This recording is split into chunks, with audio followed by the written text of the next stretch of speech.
뉴욕 증시 3대 지수는 모두 하락했습니다. AI 거품론에 대한 갑론을박이 이어지는 가운데 내일 있을 엔비디아 실적 발표를 앞두고 시장 경계감이 커지고 있는 상황이죠.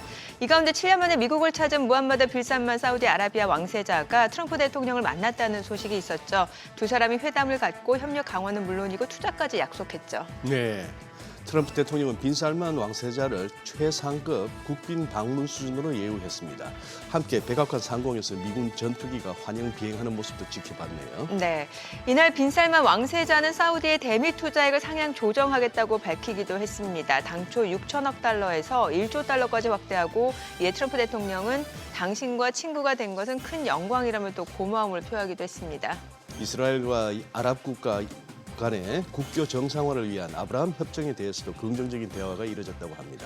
트럼프 대통령의 의견과 달리 빈 살만 왕세자는 두 국가 회복을 위한 길을 확실히 하고 싶다고도 말했다고 합니다. 네, 이번 만남을 계기로 미국의 전투기죠 F-35도 사우디에 도입될 예정이라고 하는데요. 트럼프 대통령으로서는 또 하나의 성과가 생겨난 게 아닌가 싶습니다. 지금 보시고 계신 머니쇼는 SBS 비즈앱과 유튜브에서 실시간 시청이 가능하고요. 국내 주식 정보 받아보실 분들은 카카오톡 채널 머니랩 추가하시기 바랍니다. 또 모든 투자 판단의 책임은 투자자분들께 있다는 점 알려드립니다. 그럼 글로벌 증시 상황부터 정리해볼까요? 최주연 아나운서 소식 전해주시죠. AI 버블 논쟁은 좀처럼 잠잠해지지 않고 있습니다. 인공지능에 막대한 투자를 하고 있는 구글 CEO도 현재 AI 붐에 비이성적인 요소가 있다고 말하면서 투자자들의 불안감은 더욱더 커졌는데요. 이 우려를 과연 내일 장 마감 뒤에 나올 엔비디아 실적이 불식시킬 수 있을지 혹은 증폭시킬지에 대한 경계감도 시장 심리를 짓눌렀습니다. 마감상 보면 다우지수와 S&P 500 지수는 각각 1.07%, 0.83% 내리면서 4거래일 연속으로 하락했고요. 나스닥 지수도 1% 넘게 하락 마감했습니다. 빅테크 기업들도 대부분 하락세를 이어갔습니다. 엔비디아는 곧 나올 실적 발표를 앞두고 3% 가까이 떨어졌는데요. 실적에 대한 기대치는 높지만 그만큼 기대에 부응하지 못할 경우 AI 고평가에 대한 우려가 커질 수 있다는 걱정에 차익 실현 매물이 나온 것으로 보입니다. 실제로 옵션 시장에 따르면 엔비디아가 실적 발표 후에 주가가 양방향으로 7% 정도 움직일 것으로 예상이 되고 있기 때문에 주가 변동성에 유의해야겠습니다. 또 마이크로소프트와 아마존도 오늘 급락세를 보였는데요. 간밤 로스차일드가 하이퍼스케일러들에 대해서 더 조심스러운 태도를 취할 때라면서 두 기업에 대한 투자 의견을 하향 조정한 영향입니다. 이 보고서로 인해서 가뜩이나 커지고 있는 AI 과잉 투자에 대한 우려가 더욱더 거세진 것으로 보입니다. 또 애플도 장중 상승세를 보였지만 결국에는 약보합권에서 마감을 했습니다. 다만 호재는 있었는데요. 중국 시장에서 아이폰 17의 10월 판매량이 작년 같은 기간보다 37% 급증한 것으로 나타났습니다. 시총 6위부터도 보면 메타는 인스타그램과 왓츠앱 인수를 둘러싼 미국 경쟁당국의 반독점 소송에서 승소했다는 소식이 나왔지만 결국에는 0.72% 빠졌고요. 테슬라도 2%에 가까운 하락세를 이어갔습니다. 반면 일라이리는 최근 헬스케어 업종이 계속해서 선방하면서 오늘도 1% 가까이 오름세 나타냈습니다. 간밤 AI 거품론 다시 재점화된 데는 구글 CEO의 경고가 한몫했습니다. 순다르 피차이 구글 CEO는 AI 투자 붐은 특별한 순간이라고 평가하면서도 비이성적인 과열 요소도 있다고 말했습니다. 그러면서 구글이 AI 버블 붕괴의 영향으로부터 면역될 수 있는지 묻는 말에 잠재적인 폭풍을 헤쳐나갈 수는 있지만 우리를 포함해서 어떤 회사도 면역되지 않을 것이라고 말했습니다. 뿐만 아니라 JP모건 체이스의 부회장도 AI 산업에 대해서 밸류에이션 조정이 아마 있을 것이라며 이는 S&P 500 지수와 업계 전반의 조정을 초래할 것이라고 언급하면서 시장의 공포심이 더욱더 커졌습니다. 또 오늘 홈디포가 부진한 실적을 내놓은 것도 투심을 위축시켰습니다. 홈디포는 관세로 인한 경제적인 불확실성으로 미국 소비자들이 고가의 리모델링과 직접 시공을 줄였다면서 예상에 못 미치는 주당 조정 이익을 기록했습니다. 또 연간 조정 주당 순이익 가이던스도 더 낮췄는데요. 기존에는 전년 대비 2% 감소했을 것으로 예상했지만 이번에는 전년 대비 5% 감소할 것이라는 지침을 내놨습니다. 홈디포는 미국 소비자들의 지출을 추적할 수 있는 주요 지표로 여겨지기 때문에 이번 실적은 소비 둔화의 경고음을 울렸습니다. 그러면 시장이 다시 랠리를 이어가기 위해서는 AI 모멘텀이 살아나거나 금리 인하가 다시 재개되어야 하는데요. 일단 오늘 나온 고용 지표들은 금리 인하의 가능성을 소폭 키웠습니다. 미국의 민간 고용이 최근 4주 기준으로 주당 평균 2,500명 줄어든 것으로 나타났는데요. 이는 직전주 수치 대비로는 개선됐지만 노동시장이 여전히 둔화하고 있다는 점을 의미합니다. 최근 들어서 기업들이 대규모 감원 계획을 공개하는 것이 점점 이 고용 지표에 반영되고 있는 것으로 풀이됩니다. 셧다운 기간인 지난 10월 중순에 해당하는 주간 신규 실업수당 청구 건수도 공개가 됐는데요. 이 또한 ADP 지표와 흐름을 같이 했습니다. 이 기간 신규 실업수당 청구 건수는 23만 2천 건으로 나오면서 예상치를 소폭 웃돌면서 노동시장의 빠른 속도는 아니지만 서서히 식고 있다는 우려를 키웠습니다. 이 지표들이 나온 후에 금리 선물 시장에서 12월 인하 가능성은 40% 초반대에서 40% 후반대까지 상승했습니다. 비트코인은 장중 한때 9만 달러 밑으로 떨어지기도 했는데요. 이 단기 지지선에 봉착한 만큼 저가 매수세가 들어왔습니다. 일부 가상자산 분석가들도 현재 수준이 단기 저점 형성 과정이라면서 상승 가능성을 가리키는 신호들이 보이고 있다고 평가했는데 현재 코인베이스에서 비트코인은 9만 3천 달러까지 올라왔고요. 업비트에서 원화로는 1억 3,600만 원대에서 거래되고 있습니다. 국채금리는 부진한 고용지표가 나오면서 단기물 위주로 약세 압력을 받았습니다.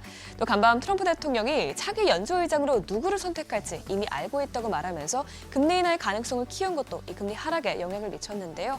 오늘 2년물 금리는 0.03%포인트, 10년물 금리가 0.01%포인트 내림세 보였습니다.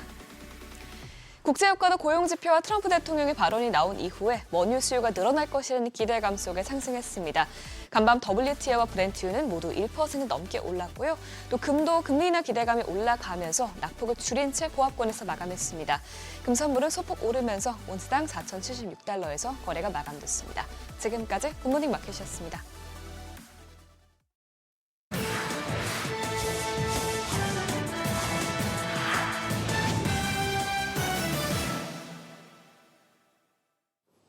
외신이 주목한 주요 이슈들 짚어보겠습니다.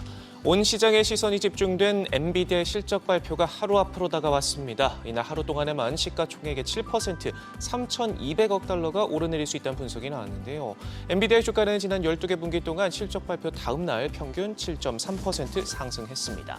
서스퀘어나는 AI 거품 논란 속 이번 엔비디아 실적이 확장의 다음 단계에 있는지 아니면 소화 모드로 진입하는지를 보여줄 것이라면서 회사의 주문 현황과 마진, 공급망과 투자 방침 등에서 나타나는 신호들은 반도체와 하이퍼스케일러 그리고 AI 인프라 전반에 걸친 심리를 형성할 수 있다. 그 영향이 10조 달러까지 갈 수 있다고도 분석했는데 향후 시장의 향방을 가늠할 중요한 분수령이 될 전망입니다.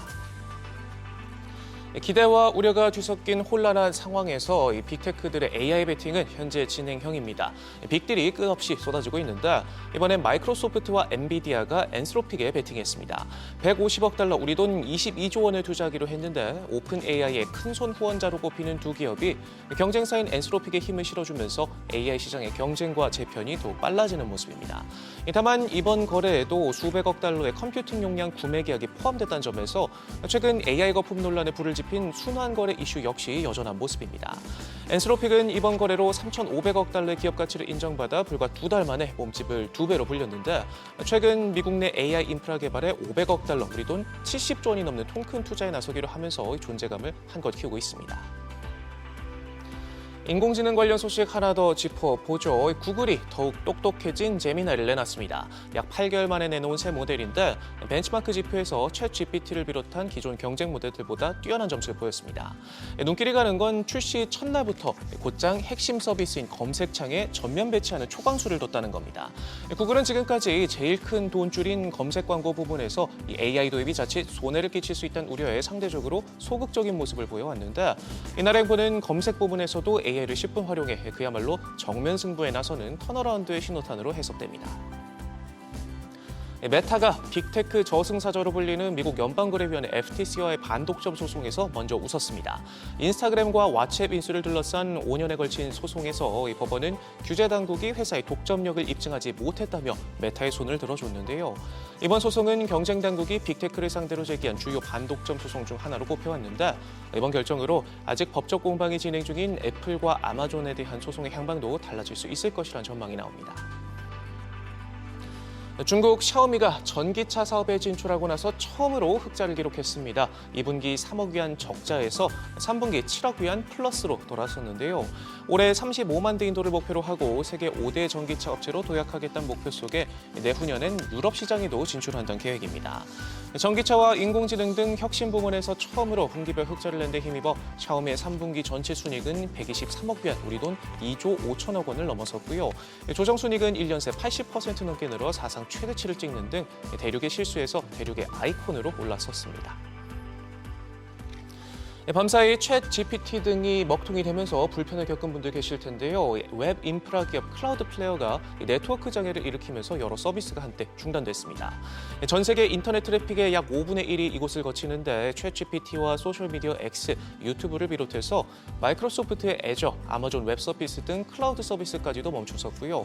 가상자산거래소 코인베이스와 무디스의 신용평가 서비스에 미국에선 교통국의 일부 디지털 서비스까지 중단되기도 했습니다.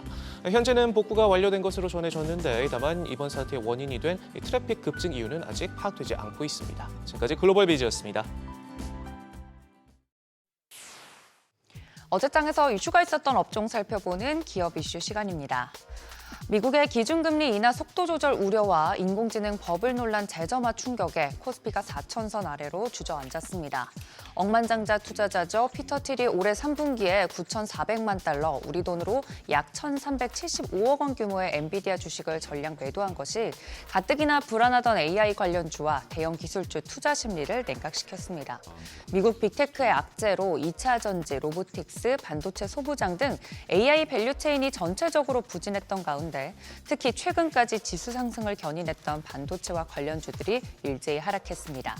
대표적으로 온디바이스 AI 테마로 묶여있는 종목들 살펴보시면 제주반도체가 7% 급락했고 SK하이닉스도 5.9%대 떨어지면서 60만 닉스를 내놨습니다.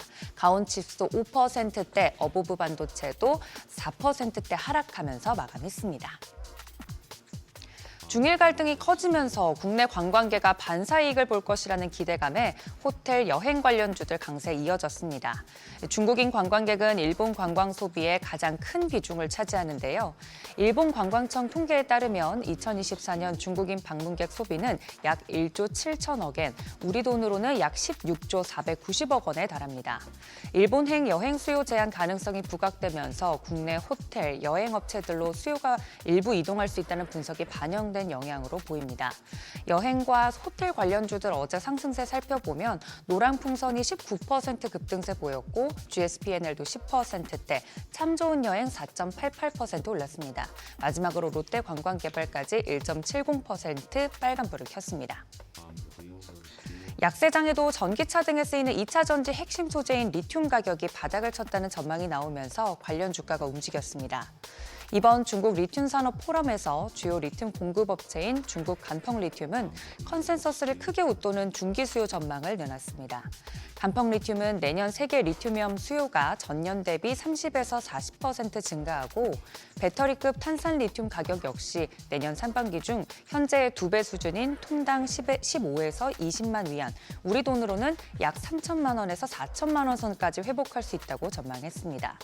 어제 리튬 관련된 종목들 상승세 살펴보면 미래 나노텍이 9%대로 가장 큰 폭으로 올랐고 하이드로 리튬도 3.65%, 강원에너지 0.45%, 마지막으로 광무까지 0.24% 올랐습니다. 국방부가 이재명 정부 들어 첫 남북회담을 제안하면서 남북 경협주의 매수세가 몰렸습니다. 군은 비무장지대 내 군사 분계선 기준선 설정 문제 논의를 위해 북한의 남북 군사 당국회담을 공식 제안했습니다. 유실된 MDL 표식이 많아 북한군이 우리 지역을 침범하는 상황이 많고 우발적 충돌로 이어질 수 있으니 회담을 열어 기준선 설정을 논의하자는 것으로 이재명 정부 들어 남북회담을 제안한 것은 이번이 처음입니다. 어제 남북경협주 움직였던 종목들 살펴보면 제형솔루텍이 11% 두 자릿수대 상승률 보였고 양지사가 2.73% 올랐습니다. 마지막으로 남아토건까지 1.36% 올랐습니다. 지금까지 기업 이슈 전해드렸습니다.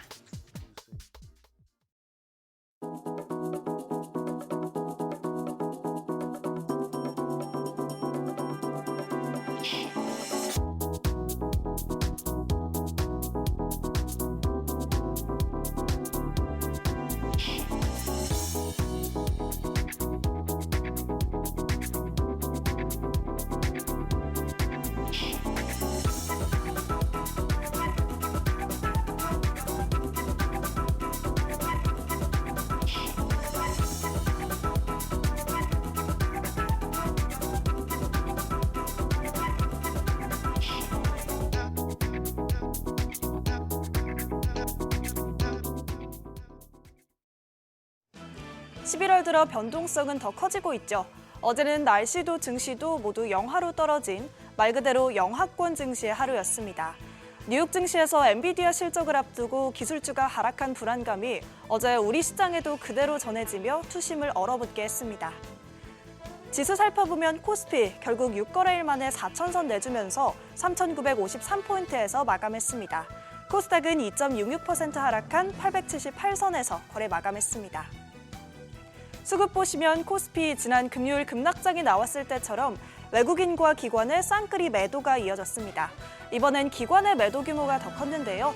외국인이 5,500억 원, 기관이 6,769억 원 팔아냈습니다. 그래도 두 주체의 매물을 개인이 1조 2,400억 넘게 받아주면서 시장을 받쳐줬습니다. 코스닥도 개인만 순매수했는데요. 3,846억 원 사들였습니다. 외국인과 기관은 각각 1,852억 원, 1,185억 원 순매도했습니다. 다음으로 시가총액 상위 종목 마감 상황 살펴보겠습니다. 어제 코스피 시총 상위 중 가운데 빨간불을 켠 종목은 사실상 전무했습니다. HD현대중공업은 장중엔 마스가 기대감과 증권사 리포트 영향으로 상승하긴 했지만 결국 그 힘을 끝까지 이어가진 못하고 보합으로 마감했습니다. 반도체는 뉴욕 증시의 영향이 그대로 반영됐고요. 외국인과 기관이 동시에 물량 던지면서 삼성전자는 10만 원 선, SK하이닉스는 60만 원 선을 각각 반납했습니다. 코스닥은 바이오주가 그나마 방어력을 보여줬습니다. 알테오젠이 2% 상승, 리가켄바이오도 소폭 상승하며 마감했습니다. 반면 ESS 모멘텀 약화로 에코프로그룹주가 나란히 급락했고요. 최근 강세 흐름 이어가던 ABL바이오도 어제는 5% 넘게 하락하며 상승 릴레이를 멈췄습니다. 달러원 환율은 또 올랐습니다. 전일 대비 7.3원 상승한 1,465원 30전에서 장을 마감했습니다. 그래도 간밤 미국 노동시장에 대한 우려로 미 국채금리가 하락하면서 달러 약세가 나타났습니다. 이에 환율은 6시 기준 상승폭 반납하면서 1,459원 10전 기록했습니다. 다음으로 종목 리포트 살펴보겠습니다. 하나증권은 2026년 엔터와 미디어 업종이 사상 최대 실적을 기록할 것으로 전망하면서 업종 전반을 긍정적으로 평가했습니다. BTS와 빅뱅의 동반 컴백에 글로벌 신인들의 성장세까지 더해 내년은 엔터 업종의 슈퍼사이클이 될 것으로 내다봤습니다. 특히 하이브를 최선 호주로 제시했는데요. BTS 완전체 활동으로 2026년 영업이익은 5천억 원에 달할 것으로 예상됩니다. SM과 YG 역시 현재 저평가 구간이라는 분석입니다. 최근 예상 PER이 14배에서 16배 수준으로 내려오며 과거 리스크가 컸던 시기보다 밸류에이션이 낮아졌다는 점이 강조됐습니다. 여기에 더해 중국이 자국민에게 일본 여행 자제를 권고하면서 국내 엔터주로의 소비 유입 기대감도 커지고 있습니다. 이어서 일정입니다. 오늘은 유럽 10월 소비자 물가지수가 공개되고요. 미국 10월 주택 착공과 건축 허가 건수가 발표됩니다. 우리나라 시간으로는 내일 새벽 연준 FOMC 의사록과 엔비디아 실적 발표가 예정돼 있죠. 연준 의사록은 향후 통화 정책에 대한 신호를, 엔비디아 실적은 AI 버블 여부를 가늠할 핵심 변수로서 투자 심리에 영향 줄 전망이니 참고하셔야 하겠습니다. 다음으로 오늘장 체크포인트 짚어보겠습니다. 국내 상장사 639개사의 3분기 누적 영업이익이 180조 원으로 전년 대비 크게 늘었다는 보도가 나왔습니다. 특히 반도체, 조선, 금융, 증권 업종이 역대 최대 실적을 기록하며 시장을 이끌었습니다. 이에 올해 4분기 전망도 상향 조정됐습니다. 93개 상장사의 영업이익이 상반기 대비 약 13% 증가할 것으로 예상됩니다. 그럼 마지막으로 프리마켓 상황 살펴보면서 오늘장 흐름 예측해보겠습니다. 간밤 뉴욕 증시 기술주가 하락하면서 오늘 반도체 투톱도 하락하고 있습니다. 삼성전자 1.43% 하락하면서 96,400원, SK하이닉스 1.58% 하락하면서 56만 1,000원에 거래되고 있습니다. LG에너지솔루션도 0.56% 내려가면서 44만 500원에 거래되고 있고요. 삼성바이오로직스, 보합, 현대차는 상승합니다. 1.51% 오르면서 26만 8,500원에 거래되고 있고요. HD현대중공업도 프리마켓에서는 0.5% 오르면서 60만 6천원에 거래되고 있습니다. 코스닥도 살펴보겠습니다. 알테오젠 0.36% 오르면서 56만 1,000원에 거래되고 있습니다. 에코프로비엠은 하락합니다. 0.83% 떨어지면서 14만 3,800원에 거래되고 있고요. ABL바이오 보합, 레인보우 로보틱스는 6.66% 크게 오르면서 40만 500원에 거래되고 있습니다. 펩트론은 0.32% 약세입니다. 31만 1,000원에 거래되고 있고요. 리가켄바이오 0.5% 오르면서 17만 9,400원에 거래되고 있습니다. 간밤 뉴욕 증시가 또 하락했습니다. 이에 국내 시장 어제에 이어 오늘도 미국발 한파를 정통으로 맞을 수 있다는 우려가 나오는데요. 이 상황에서 환율은 어떻게 움직일지, 외국인 수급은 어디로 향할지 계속해서 지켜봐야겠습니다. 지금까지 어제장 오늘장이었습니다.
현재 시각 8시 23분 향해 갑니다. 지금 보시고 계신 머니쇼는 SBS 비즈액과 유튜브에서 실시간 시청이 가능합니다. 또 다양한 주식 정보 원하시는 분들은 카카오톡 채널에서 머니를 검색하셔서 친구 추가하시기 바랍니다.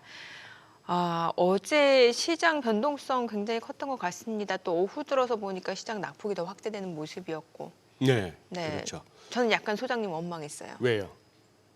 기간 조정. 기간 조정? 네, 물론 이제 클로징 때 기간 아, 조정에 아. 대해서 이제 레인지를 정확하게 말씀을 주시긴 했습니다만 저희 개인 투자자 입장에서는 그 정도도 가격 조정이고. 예, 예, 그렇습니다. 그렇죠. 시장을 어떻게 보느냐의 문제인데. 예. 그러니까요. 한 5 내지 10%까지는 다들 조정이라고 보는데 네. 우리가 얼마죠? 4,200이었나요? 4,200에서 10%면 420% 네네. 빼면은 얼추 뭐 3,800대, 3,800, 예. 3,900 근방이니까 예. 거기까지는 뭐 각오를 해야 됩니다만 아까 보셨잖아요. 상승업종, 하락 종목 저렇게 모든 업종이 10% 예. 나오는 날 네. 드문데 어제는 블랙 먼데이, 블랙 프라이데이는 많이 봤지만 또 블랙 블랙 튜스데이. 튜스데이도까지 나오네요. 이제 모든 요일을 갖다가 그냥 검은 놈으로 만들어 버리는데. 원래 블랙 프라이데이는 굉장히 좋은 용어인데. 블랙 프라이데이는 그 장보상에- 우리 이럴 때 맞아요. 예. 그 이제 소매 업체들이 이제 갑자기 흑자로 돈다고 예, 블랙 그래서 아니에요. 블랙 프라이데이인데 그렇죠. 어느 순간 시장에서는 블랙 먼데이부터 해가지고 뭔가 네. 시장이 폭락할 때 이렇게 쓰이더라고요. 음, 예. 오리지널 블랙 먼데이 때 정민 앵커는 뭐 하고 계셨죠? 오리지널 87년도 초등학생인 것 초등학생. 같은데. 그 예. 정도? 아무튼 그러셨구나. 그래요. 예. 근데 뭐 너무 많은 블랙 먼데이가 있어가지고 네. 오늘 야간 선물이 그래도 상승 마감이라서 조금 이렇게 기대하고 왔는데 반도체 지수가 너무 빠져서 그러나요? 그러니까요. 프리장에서 삼성전자 하이닉스가 조금 부진한 모습이라서 네. 오늘 어떻게 보통 어제 같은 급락 다음에는 기술적 반등은 기대해 볼 만한데 오늘 궁금합니다. 이렇게. 오전 오후도 좀 달라질 수도 있겠고. 예, 시장 변동성이 클 때 많은 분들이 좀 고민이 있으실 것 같은데 이럴 때 또 자세한 정보 원하시는 분들은 카카오톡 채널에서 머니를 검색하셔서 친구 추가하시면 뭐 종목 정보, 시장에 대한 빠른 뉴스까지도 확인해 보실 수 있으니까요. 참고해 네. 보시면 될 것 같습니다. 자, 오늘 함께해 주실 분 소개하겠습니다. 디멘전 투자자문 투자부문의 송재경 대표님 함께합니다. 어서 오세요. 어서 오세요, 안녕하세요. 대표님. 예. 요즘 뭐 이렇게 경기 해설위원으로 본다고 치면은 해설하시기도 만만찮죠. 예, 정말로 아까 아까 블랙 프라이데이 뭐 예, 뭔데 예, 얘기하셨는데 예. 눈앞이 캄캄해서 블랙 아닌가 싶습니다. 눈앞이 아. 캄캄해서. 그런 의미로. 그렇죠. 예, 예. 그러니까 예, 지금 저기 뭐야? 뭐 우리 장은 이제 순서상 뒤로 가고 지금 뉴욕 증시 변동성 장세 좀 더 이어진다고 보세요. 너무 이제 흔들리네요. 약간 이제 오늘 그러니까 지나고 이제 엔비디아 실적 발표 전후가 사실 분수령이 되겠죠. 일단 오늘 일차적으로. 장 마감 후에 예. 미국 오늘 장 마감 후에 그렇죠. 그렇죠. 이제 네네. 수요일 날 네. 예, 이제 그러니까 미국의 수요일 장 끝나고 그 다음에 이제 엔비디아가 젠슨 왕이 나와서 어떤 마법을 부려줄지 네. 에 대한 게 있고요. 뭔가 긍부정을 다 말씀드리면 일단 나쁜 것부터 부정적인 네. 것부터 말씀드리면 오늘 마이크로소프트하고 엔트로피 그 소위 300억 달러의 대규모 계약 얘기가 나와도 시장이 시큰둥하잖아요. 그러니까 이게 순환거래다라는 이게 평가가 나오죠. 순환거래에 대한 그러니까 불신 뭐 이런 네. 것이 상당히 좀 팽배하다는 입장에서 과연 젠스랑이 이것을 되돌려 놓을 수 있을까 사람들의 마음을 이제 그것이 이제 약간 이제 좀 걱정스러운 부분 이제 우려고 기대하는 거는 어쨌든 엔비디아가 고점 대비 한 12% 이상 좀 조정을 받았습니다 사실은 그러면 약간 허들이 좀 내려온 거잖아요 상대적으로 그래서 네. 실적 발표에 있어서 그러니까 누구도 지금 엔비디아의 실적이 나쁠 거라고 예상하는 사람은 없지 않습니까 네. 사실은 그렇죠. 예. 그리고 예. 아마도 제 생각에는 조금 더 이 시장의 기대치보다 조금 더 높은 이제 다음 분기 전망도 내놓지 않을까 생각을 하는데 문제는 이제 그것으로 성이 찰 건가의 이슈는 있을 텐데 그거의 측면에서 미리 이제 엔비디아가 좀 예방 주사 맞고 좀 최근 들어서 좀 조정을 받았다는 거 이런 것들은 그래도 이번을 좀 스무스하게 넘어갈 수 있지 않을까라는 기대감을 갖고 있고요. 요게 이제 1차적인 첫 번째 고비일 것 같고 두 번째 고비는 결국은 FOMC죠. 12월 달. 그렇죠. 예, 예. FOMC가 이제 좀 얼마 앞에 이제 다가왔는데 지금 시장이 이제 정확히 반반이지 않습니까? 인하하고 유지에 반반 상황이 있기 때문에 그 사이에 계속 당분간 투자자들의 마음이 내려놓지는 않을 거다. 결국은 9, 10월 달에 한번 겪어갔어야 할 변동성을 이 산타랠리를 기대하는 기간 중에 만났다는 것이 좀 안타까우면 좀 안타까운 상황이다. 이렇게 말씀드립니다. 아까 나왔던 발음이 그거 한데 우리는 뭐 표기가 엔트로픽밖에 안 됩니다만 네. 네. 저게 아까 우리 임선우 캐스터가 정확하게 발음하더만 엔트로픽 그렇죠. 그렇죠. 번데기 발음. 아, 가운데. 네, TH 번데기 발음. 네. 원래 영어가 물 건너면 고생합니다. 저게 지금 비상장 스타트업이죠. 그럼요. 맞아요. 원래 그 클로드. CLAUD, 예, 클로드. 그러니까 사실은 오픈 AI의 챗GPT하고 쌍벽을 이루는 네. 그 둘이서 사실은 초기에는 제일 잘 나갔었죠. 거기 그러다가 출신 인력들이잖아요. 예. 맞아요. 멤버들이 다 예. 오픈 AI 출신이잖아요. 그런데 지금은 이제 사실은 이제 제미나이, 구글의 제미나이가 이제 둘을 딱 누르고 아. 우뚝 지금 이제 위로 올라서 있는 상황.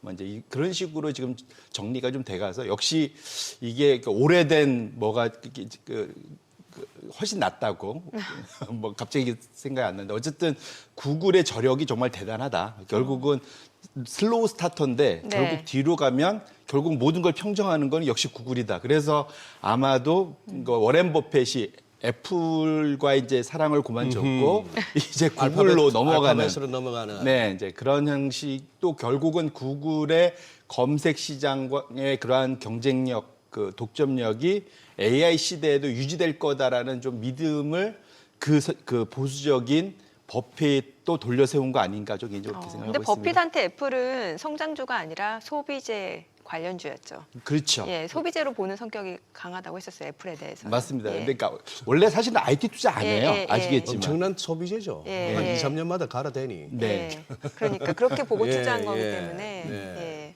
아니 근데 조금만 더. 네. 저기서 엔트로픽에다가 엔비디아가 투자하는 건 알겠어요. 우리가 투자할 테니까 그걸로 우리 칩 사. 네. 근데 마이크로소프트는요? 클라우드. 마이크로소프트도 500억 달러 투자하기로 돼 있습니다. 그러면 마이크로소프트로 뭐가 가죠? 마이크로소프트는 마이크로소프트의 50억 달러. 50억 달러. 그러니까 예. 마이크로소프트의 지금 컴퓨팅, 클라우드. 애저라는 소위 데이터 센터 네. 있잖아요. 예. 그거를 이제 빌려다가 쓰는 거니까요. 여기가 이제 뭔가 개발을 그 AI 모델 개발하면 오픈 AI도 마이크로소프트 거 쓰는 그렇죠. 거잖아요. 예. 마찬가지로 엔트로피도 여기 것도 쓰고 구글도 쓰고 심지어 아마존도 쓰고 이것도 다 구분해서 다들 분산을 하죠, 기본적으로. 그러니까 데이터 센터를 써야만 거기서 모델이 돌아갈 거지 않습니까? 서비스가 되니까. 그러니까 칩은 엔비디아한테 구매를 하고 클라우드 서비스 이제 마이크로소프트한테 구매를 하고 이렇게 되는 아하, 거예요. 그렇게 된다. 예. 근데 저게 아까 송 대표님 말씀 맞다나 제법 뭐 큰 뉴스라면 뉴스인데 시장에 감동은 못 줬다? 마이너스 2%대 하락했지 않습니까? 엔비디아가. 네. 그러니까 이전에 불과 우리가 9월 달에 생각하시면 네. 뭔가 이런 대규모 발표하면 시장에서 주가가 그냥 들썩들썩 했지 않습니까? 네. 제가 그때 오픈 AI가 무슨 치유의 은사를 받은 전도사님처럼 아, 예. 목사님처럼 돌아다니면서 손만 얹으면 주가가 막 날랐지 않습니까? 네. 불과 이제 한두 달 사이에 완전히 세상이 천지개벽을 한 거죠. 그거 갖고는 그거 서로 이게 이제 순환 매출 아니냐 이런 이제 걱정으로 완전히 좀 바뀌었으니까요. 네. 네. 그러니까. 그러니까 그 순환 거래에 대한 이슈가 좀 터졌을 때 가장 그 화두에서 정점이 됐던 기업이 오라클이었잖아요. 맞습니다. 그 예. 오라클에 대해서 저희가 좀 얘기를 해봐야 될 것 같아요. 맞습니다. 예. 그러니까 지금 불과 이게 우리가 격세지감 같은데 이게 되게 오래된 것 같은데 불과 9월, 10월 초까지만 해도 전 세계에는 AI와 AI 아닌 주식으로 나눠져 있을 정도로 AI 투자였는데 최근 한 달 사이에 완전히 시장이 차갑게 사랑이 바뀌었습니다. 그래서 말씀 주신 대로 사실은 그 제가 첫 번째 차트를 갖고 온 게 네. 지금 AI를 바라보는 투자자들의 그 소위 그 평가 기준, 잣대 이런 게 완전히 바뀐 것 같다 한 달 사이에 엄청 바뀌었는데요. 이게 이제 첫 번째인데 이게 10월 중순까지 연초 이후 10월 중순까지의 이제 주가 흐름인데 이때는 사실은 그러니까 M7 뭐 이런 거 안에 없는 오라클이 최고의 성과를 냈습니다. 그래서 연초 이후 한때는 2배, 100%까지 갔고요. 10월 중순까지도 거의 90% 이상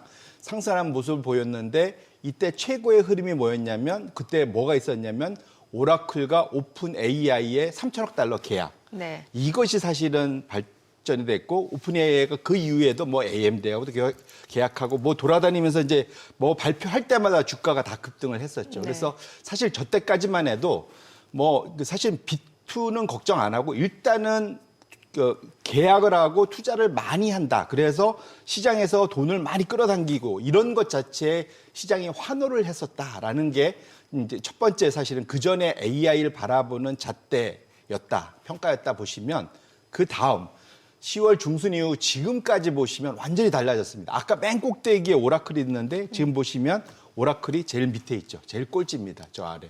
지금 한 달 사이에 30% 이상 네. 하락을 했고요. 그 올해 최고 고점 대비로는 한 40% 이상 하락을 했습니다. 이게 9월 10일 날 예. 345불 찍었어요. 예, 그때에 비하면 지금 40% 이상 지금 빠진 겁니다. 220불이니까. 예, 40% 이상 빠진 겁니다. 네. 엄청 빠진 거죠. 그러니까 예. 이제 그런데 보니까 너네 가만 보니까 제가 이제 잉여 현금 흐름 맨날 말씀드렸는데 너희 영업으로 돈 번 거에 투자를 다 하고 났더니 마이너스 나네. 그럼 계속 돈 빌려야 되잖아. 너 이거 감당할 수 있겠어? 네. 이제 이렇게 이제 바뀌게 된 거죠. 그래서 이제 우리가 어느 순간부터 제가 오라클 CDS 스프레드 보여드리고 막 네, 이랬었잖아요. 맞아요. 지금 차트에 나와요. 오라클의 잉여 현금 흐름이 지금 저게 이제 지난 4개분기 합산입니다. 그래서 올 여름까지 발표된 게 저거고 3분기까지 합치면 더 늘어났죠. 그래서 앞으로 더 늘어날 거고 결국은 지금 빚내서 이거 투자하는 것이 지속 가능한가에 대한 고민이 본격적으로 시작됐는데 그 이유가 뭐냐면 이게 다 서로 돈 없는 서로 그러니까 불우이웃이라 하긴 좀 그런데 네. 돈 없는 오픈 AI부터 시작해갖고 다 돌아가면서 서로 내가 너 도와줄게 나한테 뭐 줘 이렇게 하는데 결국은 둘이 거래하고 나면 남는 건 빚밖에 없는 지금 네. 상황 빚이 더 늘어나는 이제 이런 상황이 되면서 지금 차트를 보시면 오라클의 지금 그 CDS 스프레드가 최근 들어서 제가 82bp 때 보여드렸는데 요 일주일 사이에 또 올라서 102bp까지 올라갔습니다. 그러니까 지금 오라클이 부도가 당장 난다는 건 아니지만 부도 날 것에 대한 보험료가 급증을 하고 있다라는 거죠. 네네. 그러니까 그것은 시장의 투자자들이 이제 불안한데 B2는 AI B2는 이런 걱정을 본격적으로 하게 됐고요. 요거 업데이트 전후로 보면은 구글이나 그다음에 아마존 같은 데서 지금 또 대규모 채권을 찍는데 네. 그 이후로도 이들의 그러니까 CDS 스프레드도 살짝 올랐지만 한 10% 정도 한 달 사이에 오히려 이들의 금리 자체가 올라가고 있어요, 위로. 금리가요. 그러니까 이제 그러니까 너희 돈 잘 번 거 알겠는데 지금 이렇게 빚내는 속도를 보면은 야 만만치 않아. 그러니까 금리 좀 더 줘. 이제 그러니까 이전에는 소위 하이퍼스케일러라고 네. 하는 메타, 구글, 아마존 이런 데들에 예. 대해서는 그 엄청난 현금 흐름 때문에 사실은 빚을 제발 우리한테 돈 좀 빌려가줘 해서 네. 야 이제 빌려가려면 금리 좀 쳐줘야 되겠는데 이런 식으로 이제 완전히 상황이 바뀐 거죠. 가장 큰 이유는 이 순환 거래에 대해서 이 지속 가능성에 대한 걱정들이 이제 분명 나타났다. 그것이 지금 엔비디아의 젠슨왕이 오늘 마법을 부려야 되는 게 그 소위 말하는 불안감을 불식시킬 수 있느냐 여부. 상당히 어려운 작업이죠. 그래서 어쨌든 실적에 대한 걱정은 없으나 이후 사실은 지금 2030년을 바라보고 투자를 하고 있잖아요. 네네. 그러니까 지난 5년간 이 우상향이 지속될 수 있을지에 대한 고민이 확실히 본격적으로 나오게 됐다. 이렇게 보셔도 될 것 근데 같습니다. 전일 그 아마존에서 그 채권 발행하겠다고 했을 때 120억 달러 처음에 얘기 나왔는데 여기 수요가 800억 달러 몰리니까 결국에는 늘려서 150억 달러 채권 발행키로 했잖아요. 그럼 요거는 결국에 아직까지 그 채권 발행에 대한 수요가 탄탄하다는 건데 금리도 올라갑니다. 금리도 같이. 네네. 그러니까 지금 그러니까 이들의 고민은 그거잖아요. 이게 돈 버는 것도 돈 버는 거지만 여기에서 고민들이 뭐냐면 이 경쟁에서 도태되면 미래가 없다는 생각 때문에 네. 사실은 돈 버는 이슈보다는 일종의 이제 비용 경쟁인 네네네. 거죠. 사실은 이제 서바이벌 경쟁이기 때문에 네. 그런 측면에서 놓고 보면 현재 상황에서 지금 안 그래도 시장이 좀 뭐랄까 레포 때문에 좀 그 유동성에 대한 걱정이 있는 마당에 대해서 이전보다는 빚을 많이 내는 것에 대해서 걱정들이 확실하게 늘어난 것만은 분명하다 이렇게 말씀드립니다. 와, 엔비디아 실적 가이던스도 엄청 좋게 나와야겠네요. 그렇죠. 그러니까 사실 그걸 엄청 더 뛰어넘어야 되는데 저걸 사실 욕심인 것 같거든요. 지금도 엄청 잘 나가고 있는데. 예. 잘하고 있죠. 네. 이제 결국은 이제 시장이 이제 실적 보고 나서 이제 어떻게 반응하느냐가 이제 맞습니다. 관건인데 네네. 실적이 예상치에 부합하거나 예상보다 조금 더 좋은데도 불구하고 주가 빠지면 그게 최악 시나리오예요. 그렇죠. 그러면 이제 시장이 그러니까 이전과는 달리 상당히 뭐랄까 긴장하면서 네. 장을 바라보고 있다. 특히 이제 미국의 고평가 논란이 꽤 있어 왔기 때문에 예. 여러 가지로 사실은 부담들을 갖고 있는 것만은 분명하고 예. 그것이 만약 우리 소장님 말씀대로 결론적으로 나온다면 이제는 이제 웬만해 갖고는 만족하지 못한다 이렇게 보셔야 되겠죠. 네. 어쨌거나 수치로 보면은 180불인데 기술적으로 보나 심리적으로 보나 어렵게 올라온 180불이라 가지고 그렇죠, 맞습니다. 180불 깨지면은 조금은 데미지가 있을 수가 있어가지고 어쨌거나 내일 새벽에 네. 우리는 얼추 이제 확인이 되겠네요. 예, 그래서 저는 그냥 올라가는 거는 기대 안 하고요. 네. 잘 유지만 해줘라. 잘 유지만 예. 해줘도. 그러면 일단은 현재 이런 좀 조정, 이게 얕은 조정이죠. 네. 그러니까 변동수 위아래로 있었으니까 예. 이 얕은 조정이 일단락되지 않을까라는 이제 조심스러운 기대를 하고 있습니다. 말씀 주신 대로 일단 지금 엔비디아 주가가 좀 조정을 받고 있으니까 이게 예방주사격이라고 하면은 또 실적 나오고 나서 괜찮으면은 그렇죠. 조정 거쳤으니까 하면서 또 올라갈 수도 있는 거고. 맞습니다. 예. 다행히 또 이제 앞서서 이제 비트코인 가격이 예. 막 엄청나게 그러니까 하락하다가 9만 달러 밑으로 내려갔다가 그나마 예. 그나마 오늘 이제 장후반에는 조금 이제 뭐랄까요 이제 멈춰준 거죠 하락폭을. 네네. 네. 그런 측면에서는 이제 좀 요즘에 비트코인이 뭐든지 지금 선제적으로 움직이기 때문에 약간 기대를 해보는 이제 투자자들이 약간 그러니까 소위 팔 사람들은 좀 웬만큼 다 판 거 아닌가라는 네. 이제 기대 그러게요. 이런 정도는 해보고 있습니다. 전체적인 유동성은 어떤가 몰라도 이제 시장에 들어올 만한 유동성 차원에서는 조금은 그한 숫자가 있더라고요. 글로벌 펀드 매니저들의 그렇죠. 현금 보유 비중이 역대급으로 낮더라고요. 3.7이니까 예. 예, 가장 낮은 수준이죠 지금. 거의 시장에 태울 만한 돈은 다 태웠다. 그게 결국은 그래서 이제 제가 말씀드린 거는 이제 급락은 아까 아니지만 급락은 아니지만 그러니까 급등하기도 어려운. 예, 그러니까 결국은 이제 시소로 따지면 한쪽에 다 몰려 있으면 올라가지 못하고 오히려 내려가잖아요. 사실은 예. 지금 그러니까 모든 주식, 특히 AI 종목에 모든 그 사람들이 다 몰려 있으니까 예. 이게 이제 중력의 힘에 의해서 아래로 이제 눌리는 예. 상승 탄력을 상당히 이제 약화시킨 이제 그런 상황이다 이렇게 보시면 될 것 같습니다. 같습니다. 아니 그리고 그 뱅크 오브 아메리카에서 그 조사하는 것 중에 하나가 글로벌 펀드 매니저들한테 지금 AI 버블이냐 아니냐 물어봤더니 45%가 버블이라고 했다면서요. 그러면은 네. 이거를 45%가 버블이라고 응답한 거를 봐야 되는 거예요. 55%는 버블이 아니다라고 응답한 거를 봐야 되는 거예요. 가장 중요한 건 버블이라고 답을 해도 그들은 따라가야 됩니다. 그러니까 3.7%까지 현금 비중을 낮추면서 가는 거거든요. 따라가야 된다. 무슨 말이냐면 그들도 월급쟁이들이지 않습니까? 예. 그러니까 지수를 쫓아가야 되는데 AI, 그러니까 버블이라는 건 꺼지기 전까지는 계속 간다는 얘기잖아요. 그렇죠. 그 얘기는. 예. 그러니까 지금 과하다는 건 다 알고 있지만 네네. 버블의 마지막 단계는 정말로 랠리를 세게 한번 하는데 거기서 자기가 못 쫓아가면은 다 옷 벗고 집에 가야 됩니다. 그렇기 때문에 터지기 전까지는. 터지면 다 같이 터지는 거라서 거기서 나 덜 터졌어라고 사람들이 좋아하지 않는다는 거죠. 그러니까 이게 아이러니한 건데 보통 위험 관리 측면에서는 근데 문제는 투자자들이 그걸 또 원하기 때문에죠. 그들한테 그렇죠. 항상 시장을 이기라고 얘기하니까. 그래서 사실은 선제적으로 위험 관리하는 거는 워렌 버핏 같은 분들이 하는 거고 어찌 보면 내 돈 갖고 하는 거죠. 펀드 사실은. 매니저들은 펀드 매니저들 월급 남의 돈 갖고 펀드 매니저 월급 보너스 받아야 하는 사람들은 냉정히 보면 좀 리스크 테이킹을 할 수밖에 없죠. 그래서 45% 정도로 생각한다는 건 여전히 따라간다는 얘기고 그러니까 지금 현금 비중이 최저치에 와 있다. 미뤄 짐작은 이렇게 하셔야 될 것 같습니다. 그러네요. 네네. 예. 아니 그리고 이렇게 이제 AI 결국에는 이제 뭐 데이터 센터 수요 급증할 수밖에 없고 뒤따르는 게 이제 전력 지금 부족할 수밖에 없는 상황이다. 그래서 뭐 원자력부터 해서 신재생까지 이 관련 종목들도 이렇게 같이 AI로 엮여서 움직였잖아요. 실제로 그럼 전력이 앞으로 좀 부족해질 수밖에 없는 상황이 온다는 거예요. 그래서 지금 사실은 그러니까 우리가 GPU 데이터 센터의 GPU 하면 엔비디아 그 외에 이제 전력 하면은 전력 관련된 뭐 비스트라니 뭐 각종 에너지 회사들 쫙 있잖아요. 이제 그 또 전력 설비 우리나라 뭐 이런 식으로 쭉 다 연결되어 있었는데 지금 그러니까 기본적으로 전력 제가 지난주에 보여드렸지만 기본적으로 미국의 전력 생산 능력은 불과 3년 전까지는 연평균 0.7% 성장하다 요즘 1.2% 성장이거든요. 그러니까 사실은 30% 40% 성장을 요구하는 AI 데이터 센터의 성장, 그러니까 AI, 그러니까 소위 전력 수요를 못 쫓아가고 있는 거죠. 근데 이걸 다 쫓아간다는 가정하에 지금 엄청나게 지금 뭐랄까요 향후 예측치가 달라지고 있는데 보시면 제일 공격적인 게 보스턴 컨설팅 그룹.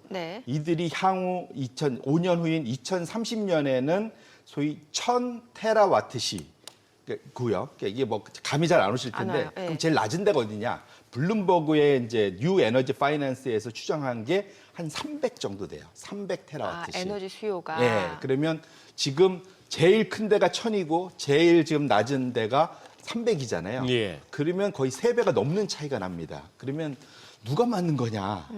라는 고민이 있고 사실은 우리는 이제 이걸 갖고 투자에 이용하려고 이제 이거 사실은 뭔가 이렇게 좀 더블 카운트 돼 있나? 너무 공격적인가? 뭐 이런 얘기 해볼 수 있는데 이 실존적인 문제 있는 건 전력 회사들입니다. 왜냐하면 한 번 투자 들어가면 짧게는 한 3, 5년, 길게는 10년을 보고 투자를 해야 되는데 예를 들면 보스턴 컨설팅 말 믿고 투자를 세게 했다가 갑자기 수요가 없으면은 그거 다 노는 전력 수요가 되잖아요. 전력 생산 능력이. 이런 고민들 때문에 최근 들어서 소위 유령 데이터 센터 전력 수요를 찾아내는 일들을 엄청 하고 있다는 거예요. 근데 실제로 많이 나온답니다. 무슨 말이냐면 속도 경쟁을 하다 보니까 여기저기가 막 찌르는 거예요. 그러니까 2번, 3번. 그러니까 이게 막 주문이 여러 개로 뭉쳐 있어서 그걸 빼고 나면은 실제로는 적어도 보스턴 컨설팅 그룹 정도는 안 되는 것 같다. 그래서 이게 역으로 말하면 아무리 GPU를 생산을 많이 해도 전력이 충분히 그걸 받쳐줄까? 라는 이제 고민은 분명히 있고 그래서 버틀렉이 2개가 있는데 하나는 제 엔비디 입장에서 TSMC고요. 왜냐하면 TSMC의 생산을 상당히 보수적으로 생산 능력을 늘리니까 두 번째로 이쪽에서는 데이터 센터 전체 규모에서는 전력을 과연 우리가 땡겨올 수 있을까? 가스터빈이 뭐 이런 거 다 지금 보면 다 딜레이 돼 있으니까. 그래서 이 두 가지 놓고 보면은 실제로 시장에서 내년 내후년도 이쪽에서 나오는 매출 기대가 예를 들면 뭐 100이면 이들을 가만히 냉정하게 살펴보면 한 7, 80밖에 안 될 수도 있는 거거든요. 그래서 그 두 가지가 실제로 현실 체크를 했을 때 내년도에 그런 이익은 여전히 잘 나올 가능성이 높지만 그 성장률은 생각보다 그거보다 못할 수도 있다는 것이 저 차트에서 우리가 바라볼 수 있는 그러한 뭐랄까요 인사이트다 이렇게 말씀드리겠습니다. 우리도 데이터 센터 우리나라도 좀 더 지어야 되는 거 아닙니까? 우리는 이제 시작하는 거죠, 사실. 네. 시작이잖아요. 네네네. 근데 뭐 데이터 센터 짓기가 만만치 않은가 보던데. 어떤 것들? 데이터 센터 짓기가 만만치 않다고요? 예, 무슨 뭐 부지가 확보돼야 되는데 뭐 부지, 부지가 그렇죠. 있어서 뭘 해보려 하면은 주변 아파트 주민들이 반대를 한다네. 분위기가. 어디든 다 그렇죠. 그건 사실은 저 혐오 시설입니다. 왜냐면 옆에 전력 공급 그것도 있어야 예, 되고. 고압 전력 들어가야 예. 되고 우리도 다 주변에 발전소 맞아요. 옆에 살고 싶어하는 사람은 아무도 없잖아요. 발전 그렇죠. 예. 그 맞아요. 똑같은 거거든요. 저 발전소 옆에 주로 다 예. 가야 되고 그래서 아마 얘기들 되는 데들이 대부분 원자력 발전소 근처나 아마도 그 저기 석탄 화력 뭐 이런 것들이 강원도에 좀 있지 않습니까? 네. 예. 그 근처로 가려고 하는 이유도 예. 사실은 일단 전력을 안정적으로 그러면 고압 전력 케이블에 이런 게 덜 필요하니까 그런 쪽으로 갈 가능성이 매우 높다. 그래서 뭐 울산이나 이런 데서도 유치를 세게 하려고 했던 것이 그쪽에 원자력 발전소들이 꽤 있지 않습니까? 예. 그래서 그런 쪽으로 가는 것이 우리 입장에서는 그 근처로 가는 것이 가장 합리적인 뭐 그런 상황이다 이렇게 볼 수가 있어요. 미국도 데이터 센터라고 이렇게 자료 사진 올라오는 거 보면 다소 주변에 허허벌판이다 싶은 거의 사막에 가까워 보이는 그런 데서. 데들에 가 있죠 보통. 네, 그러니까. 그나저나 이제 당장 그 12월 FOMC 있는데 지금 금리 인하 기대감이 많이 준 상황이죠. 한 달 사이에 완전히 천지개벽했죠. 이것도 예. 또한 예. 결국은 이게 다시 이거의 발단은 누가 만들었냐 보면 처음 시장의 발단은 누가 만들었냐면 트럼프고요. 아이러니하게도. 네. 왜냐하면 트럼프가 10월 10일 날 기억하시겠지만 그 중국에 100% 관세 다시 중국의 추가 한다면서 100%. 맞아요. 예. 그날 하룻밤 사이에 그러면서 비트코인이 그날 엄청나게 그 소위 그 비트코인에 레버리 걸렸던 상품들이 다 소화가 돼버리면서 급락하기 시작했잖아요. 예. 네. 그때 보면서 이제 시장의 위험 선호가 급격히 위축이 된 게 첫 번째고 두 번째는 10월 29일 기억하시겠지만 10월 달 FOMC 때 파월 의장이 한 한마디 12월 달 금리 인하를 그 소위 확신하지 마라. 기정사실 아니에요. 예, 그렇죠. 그 얘기 한 다음에 지금 보시면 한 달 새에 인하에 대한 예측이 거의 94%에서 43으로 줄고 유지할 거라는 것이 38에서 57까지 늘었습니다. 근데 밤사이에 또 살짝 또 좀 서로 좀 인하는 조금 올라가고 유지는 조금 내려오면서 결국 반반스럽게 가긴 했는데 실제로 저 이뿐만 아니라 이제 폴리마켓에서도 지금 추정치들이 한 달 사이에 그러니까 인하는 급락하고 저희 보시면 파란색이 거의 90에서 44까지 내려왔고 유지는 저 바닥에서 한 달 사이에 55%까지 올라갔습니다. 배팅 시장이나 선물 시장이나 모두 이제는 인하가 정말로 그 파월 말대로 그 기정사실은 아니다. 근데 여기에 빌미가 아이러니하게도 셧다운인 것 같아요. 이게 그러니까 셧다운이 너무 길어지면서 43일가 최장되면서 사실은 9월달 데이터가 이번 주에 발표되는 거잖아요. 그렇죠. 그다음 고용 지표가 예. 그다음에 10월달은 사실은 미싱입니다. 완전히. 네. 예. 그러니까 영원히 그건 못 찾을 거예요. 왜냐하면 예. 가게를 상대로 한 설문조사를 못 하니까 기업 것만 겨우 얻을 거고. 그래서 뭐 실업률은 못 나오고 신규 일자리는 겨우 나오고 뭐 이런 식으로 막 서로 이게 수밀관하지 않는데 이러다 보니까 과거에는 이제 이런 비유들이 많았습니다. 기억하시겠지만 안개 속을 운전한다. 뭐 이런 얘기. 예. 이게 뭐냐면 고용은 나쁜데 물가는 올라? 이거 어떡하지? 이게 막 뒤섞여 있으니까 예. 안개 속을 운전한다 이제 운전자론. 그러니까 이제 조심 살살살 가야 돼. 뭐 이런 네. 얘기했는데 몇 년 전에는 소위 말하는 암실론. 예. 암실. 예, 예. 깜깜한 불 꺼진 맞습니다, 방에 맞습니다. 밑에는 막 온갖 그 예. 위험한 것들이 막 깔려 있는. 근데 그 안개 운전론도 왜 해석이 또 이렇게 나왔잖아요. 이게 천천히 운전을 한다고 해서 멈추는 것은 아니다. 그래서 그쵸. 이게 그렇게도 해석을 했었잖아요. 예. 근데 이번에 한 달 43일간의 셧다운 때문에 네. 이게 제가 보기에는 이제 계기판에 불이 나간 거예요. 계기판에. 예, 그래서 이게 속도 자체가 이게 구분이 안 되는 겁니다. 속도가 안 보이는 거예요. 내가 예. 몇 킬로 달리고 있지? 예. 이 정도 수준까지 됐기 때문에 연준한테는 어찌 보면 빌미를 준 거죠. 네. 야, 우리 이 상황에서 못 움직여. 이렇게 됐고 사실은 그래서 연준 위원들이 속속들이 사실은 여러 가지 요인을 대지만 이번엔 굳이 인할 필요 없어. 라는 사람들이 급격히 늘어났잖아요. 그래서 그렇게 놓고 보면 제가 보기 개인적으로도 정말로 엄청나게 나쁜 데이터가 나오기 전에는 뭔가 이렇게 이벤트가 발생하기 전에는 인하 가능성은 상당히 좀 뭐랄까 낮아진 거인 것만은 분명한 것 같다. 이렇게 말씀드립니다. 그렇게 보셔요. 네. 네. 자, 지금 시각 8시 50분 지나갑니다. 오늘 양시장 호가 상황 좀 체크해 보도록 하겠습니다. 먼저 코스피 예상 티켓지수부터 확인해 볼게요. 오늘 코스피는 지금 약보합권 예상됩니다. 3,951, 코스닥은 0.8% 하락 예상되네요. 871로 집계가 되고 있고요. 코스피 다시 0.7% 하락으로 예상이 되네요. 시가총액 상위 종목 예상가 보겠습니다. 삼성전자 오늘 1.8%, 2%까지 하락이 예상됩니다. 지금 호가는 95,100원, SK하이닉스 3% 약세가 예상됩니다. 호가는 552,000원, LG 에너지솔루션 0.5% 하락 예상되고요. 삼성전자 우선주도 하락 출발 예상됩니다. 현대차는 지금 강보합권 예상되고 있습니다. 호가 26만 5천 원. HD 현대중공업도 보합권 예상되고 있고 두산 에너빌리티가 오늘 2% 상승 예상됩니다. 호가는 7만 7천 원. 한화 에어로스페이스, KB금융 모두 1%대의 상승이 예상되고 있습니다. 코스닥 시가총액 상위 종목 예상가도 보겠습니다.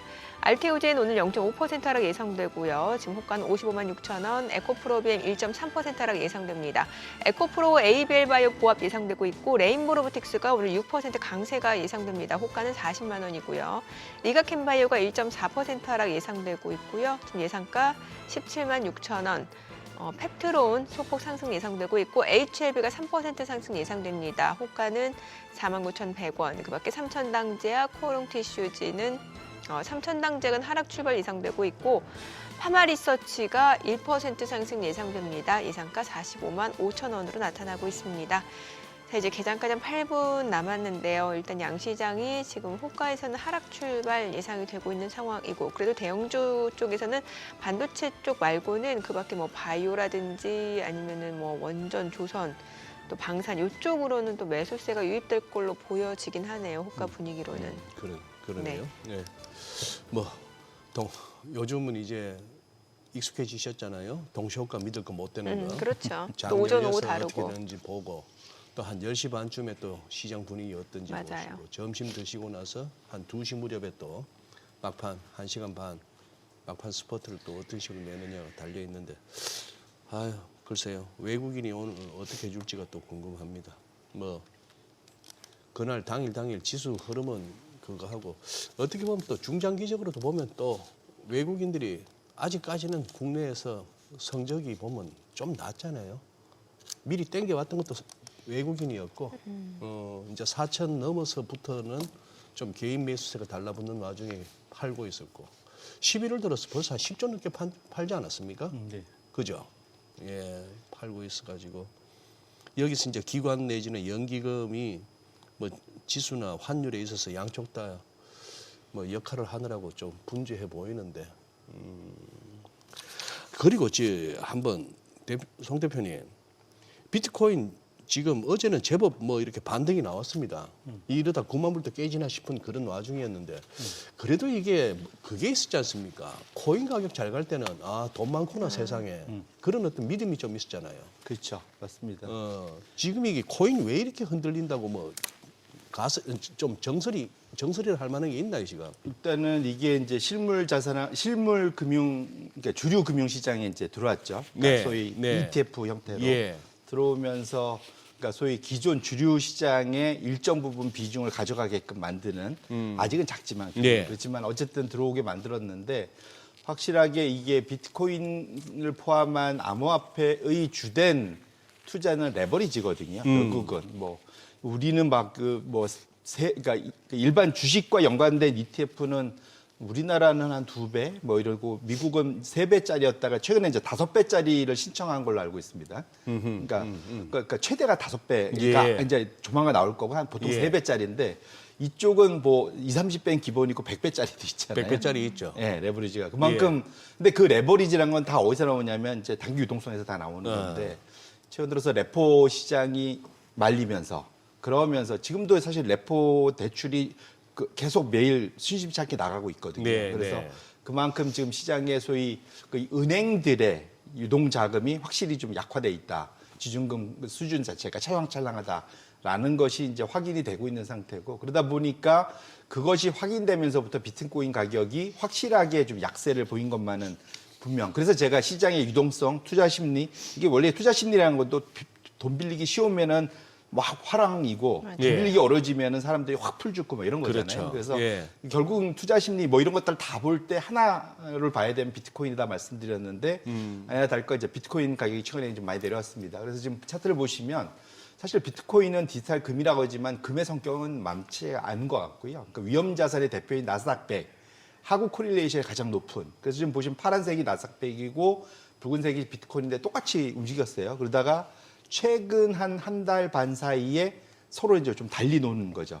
비트코인은 빠졌는데 나스닥 100은 버티고 있다가 이제 나스닥 100이 확실히 딸려 내려올까 뭐 이러고 있는 상황입니다. 그래서 지금 상황에서 놓고 보면 기본적으로는 그러니까 이게 둘 중에 하나죠. 나스닥 100이 버티면서 비트코인이 다시 올라가거나 아니면 비트코인이 맞다고 생각하면 나스닥 100이 좀 내려와야 되겠죠. 그러니까 어느 쪽으로 서로 다시 상관관계를 맞출까의 고민이 이제 커지는 건데 요즘에 이것이 뭐하고 또 연결되냐면 비트코인하고 이제 신용 스프레드하고도 이제 같이 그 코릴레이션이 높아지고 있어요. 그래서 아하.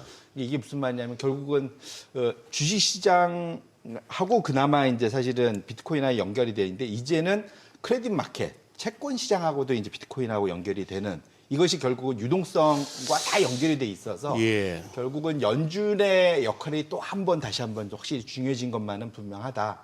근데 어쨌거나 금리 인하를 안 할 가능성이 높아지니까 기대가 좀 약해지고 그것 때문에 세계적으로 변동성이 좀 더 커지는 걸 봐야 될 것 같고요. 그래서 제 개인적으로는 전에 말씀드리면 레포 시장이 오히려 약간 한번 폭발을 해줘서 무슨 말이냐면 리스크 확 오면 그러면 오히려 연준이 화짝 놀라서 갑작스럽게 QE로 돌 수도 있거든요. 그래서 예. 이게 사실은 이러면 안 되는데 약간 그런 이제 기대.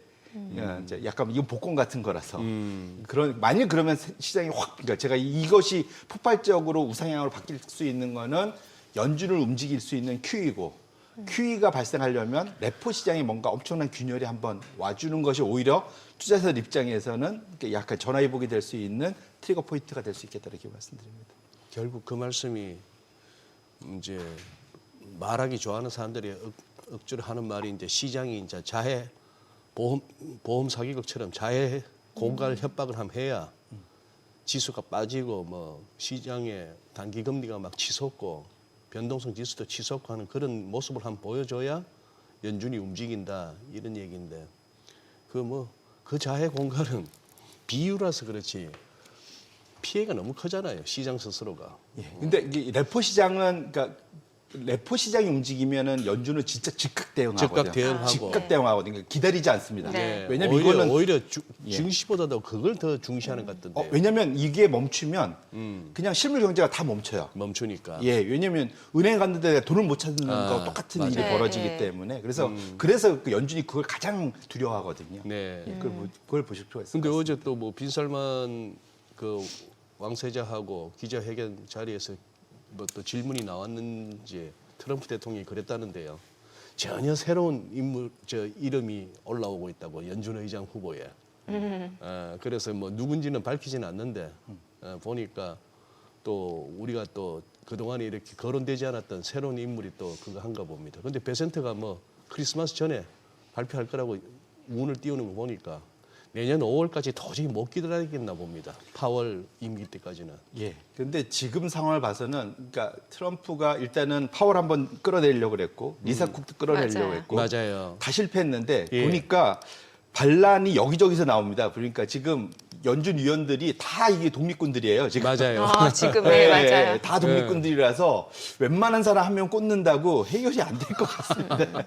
생각보다 의병장들이 많더라고요. 예, 다 왜- 들고 일어나서. 왜냐하면 트럼프의 임기보다 그들이 더 오래 남아있거든요. 그러네요, 현실적으로.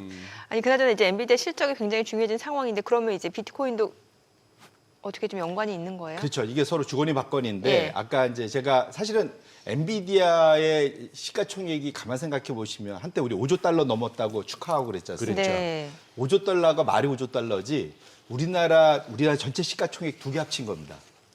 우리나라 시장이 두 개를 합치면은 엔비디아거든요. 예. 그러니까 엄청난 거죠. 사실은 독일하고 우리하고 합치면 엔비디아 정도 뭐 이렇게 되는 독일 시장 전체 전체가. 시총하고 우리 시총. 대충 합치면 그게 엔비디아였습니다. 근데 엔비디아 좀 고점대에 좀 밀려서 이제 한 4.4조 달러 정도 되는데 보시면 비트코인하고 콜리에이션은 더 높아 보이지 않습니까? 보시면 엔비디아하고 비트코인. 상관관계는 네. 저희가 개장하고 네. 좀 자세한 설명을 네. 들어보도록 하겠습니다. 저는 국내 증시 흐름 확인해보자 개장합니다.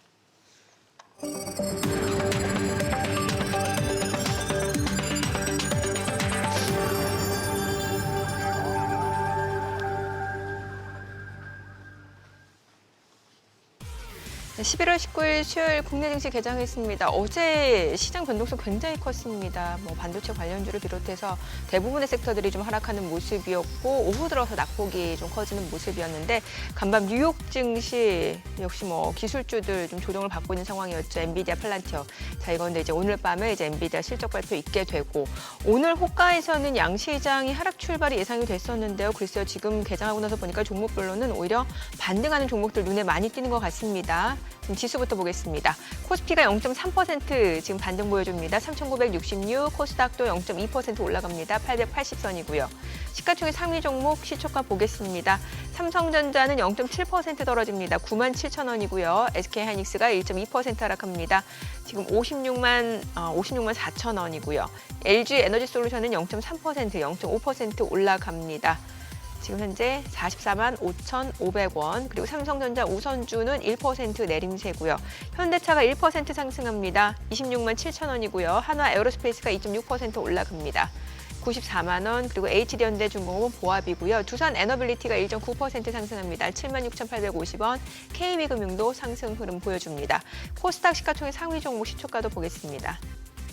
알테오제는 오늘 0.3% 지금 하락합니다. 어제 2% 상승을 보여줬었거든요. 오늘 일부 조금 물량들이 나오긴 합니다만 낙폭 자체는 크지 않습니다. 지금 약보합권 정도고 에코프로 BM 에코프로는 상승합니다. 14만 5,600원, 81,800원.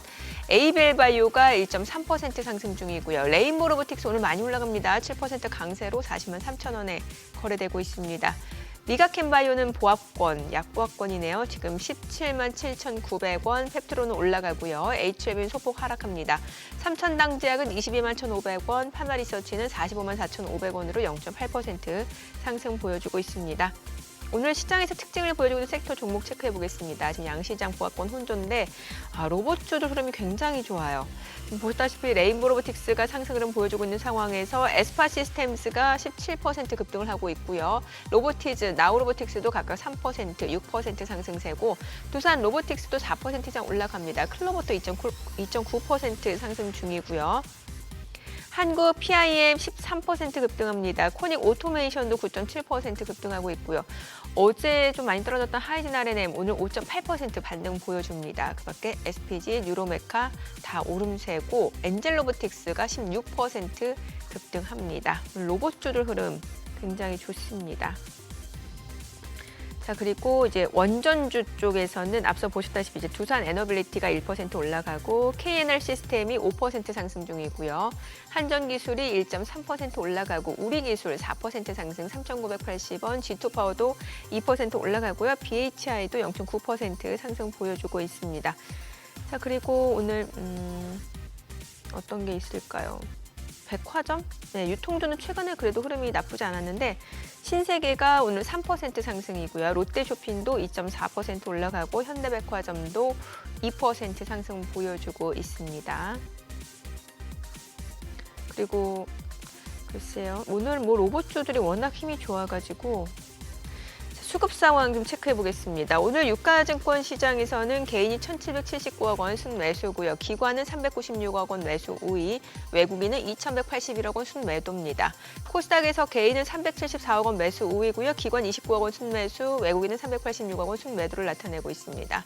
환율 체크하겠습니다. 달러 환율입니다. 오늘은 4원 30전 하락한 1,461원에 개장이 됐습니다. 자, 오늘 보니까 오늘도 순환매가 엄청 빠르네요. 그동안 로봇주들 조금 가격 조정 거치더니 오늘은 빠르게 올라갑니다. 로봇이네요. 예.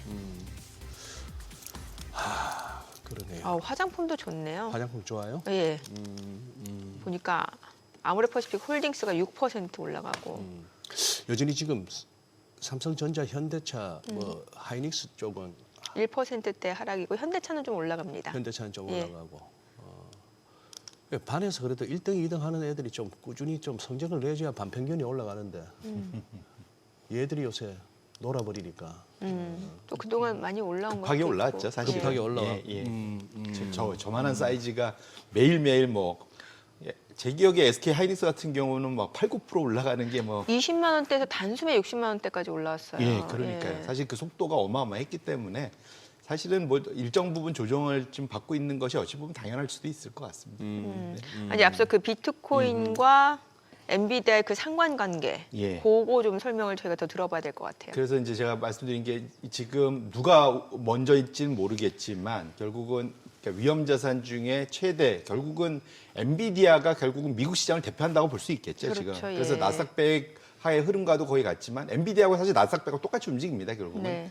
그런데 지금 엔비디아가 파란색이고 비트코인이 지금 붉은색, 아까하고 이제 똑같은 이제 패턴인데 보시면 비트코인이 최근에 쭉 하락하는 동안 엔비디아는 버텨냈거든요, 사실은. 그래서 이 상황에서 지금 말씀드렸는데 어떻게 만들어낸 181불인데 그러니까 결국은 지금 비트코인은 끌어내리려고 폼을 잡고 있는 거고 엔비디아는 지금 버티려고 지금 하고 있는 거거든요. 그래서 결국은 오늘 밤에 엔비디아, 그러니까 젠슨왕이 실적 발표 이후에 투자자들의 투심을 어떻게 돌려 세우느냐, 그것이 상당히 좀 중요할 것 같고요. 그건 네. 역으로 이제 거꾸로 비트코인 가격에도 또 영향을 줄 것 같아요. 서로 주거래 맞거리 좀 영향을 줄 것 같아서 지금 어쨌든 지금 암호화폐 시장에서는 역으로 지금 장 후반에 그러니까 미국 시장으로 장 후반에 좀 되돌려 세운 것도 지금 젠슨왕의 입을 좀 기다리고 있는 무슨 말을 할지 좀 기다리고 있는 거다.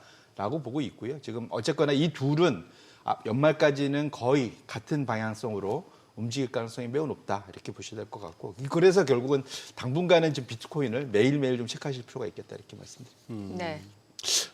참 니케이도 상승 출발이었는데 또 이렇게 살짝 마이너스로 돌고 있고 지금 이거 155인대 중반인데 아니 지금 송 대표님 네. 중국하고 일본 사이에 이게 외교적 언사라고 하기는 못한 좀 그건들이 오고 가는 것 같아요. 이게 사실 그러니까 영린을 건드렸죠. 다카이치가 사실은.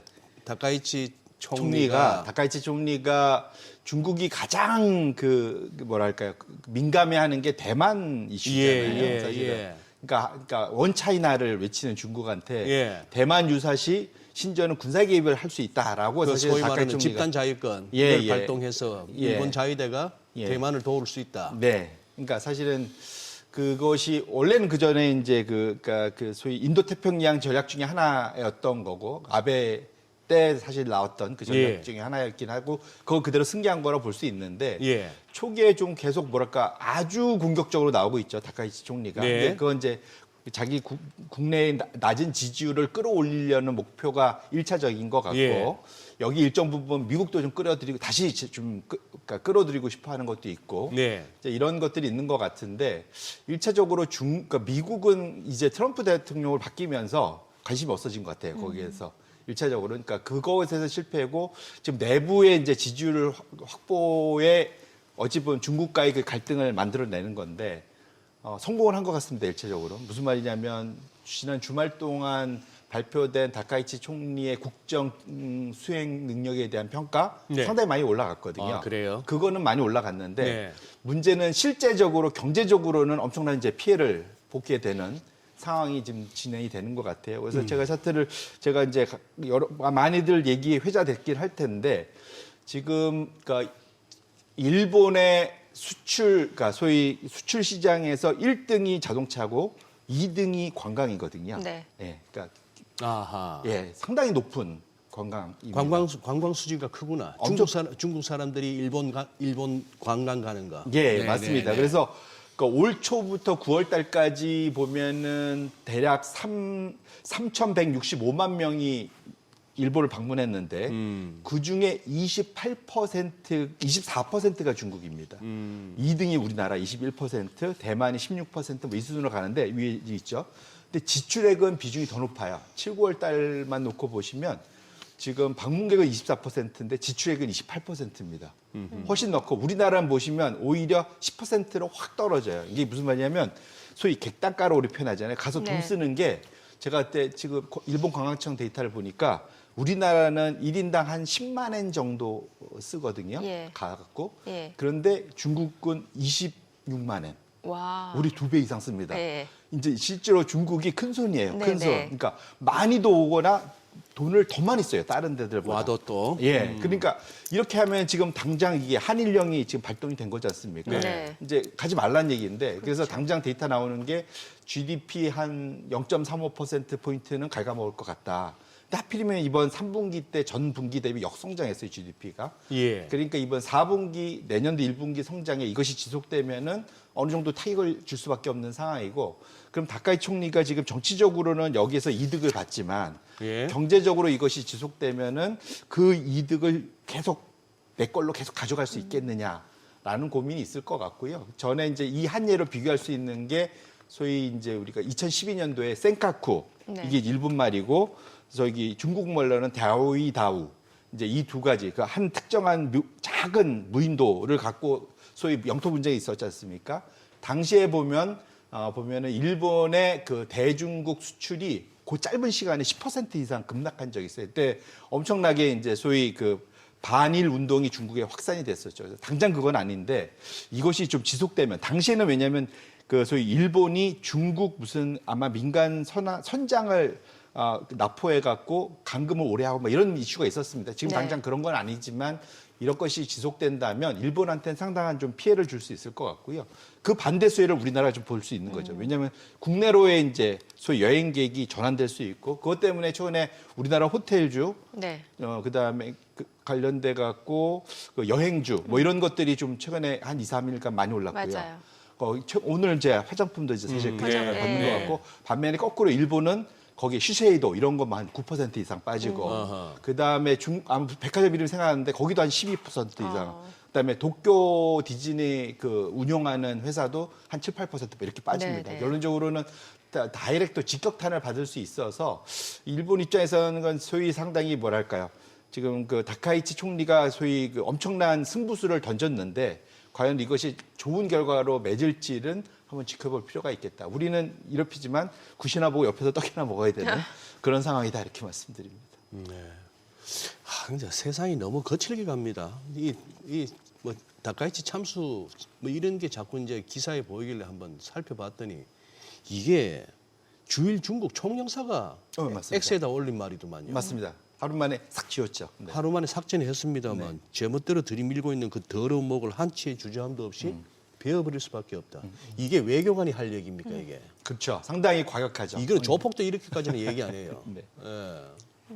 그러니까 이게 사실은 이게 영토 주권과 관련된 이슈 뭐 이런 것 때문에 이게 사람 뭐랄까 감정이 격해지는 거여서 중국은 그러니까 아무도 사실은 그래서 대만 이슈를 민주당 때는 미국도 민주당 때는 건드렸지만 지금 오히려 트럼프 되니까 아무 말도 안 하잖아요. 사실은 예, 역으로 예. 오히려 예. 대만은 약간 뒤로 빼고 중국하고 다리 틀어 얘기하려고 글쎄. 하지 않습니까? 그래서 그래서 제가 보기에는 다카이치가 상당히 뭐랄까 이게 현명한 전략일까? 왜냐하면 미국을 일단 끌어들인 다음에 이걸 하면 모르겠는데 미국이 이전과 달리 조금 뒤로 빠져 있는 상태에서 이것이 지속 가능성이 있는 게임일까라는 것에서는 저는 약간 좀 뭐랄까 의문이 좀 있긴 합니다. 하기야 그 부분은 우리 같은 필부들이 알기 어렵죠. 네. 저 사람들이 어떤 식의 이면으로 저게 다 표면으로 다 뭐 발표가 되거나 알아듣게끔 하게 하겠습니까? 네.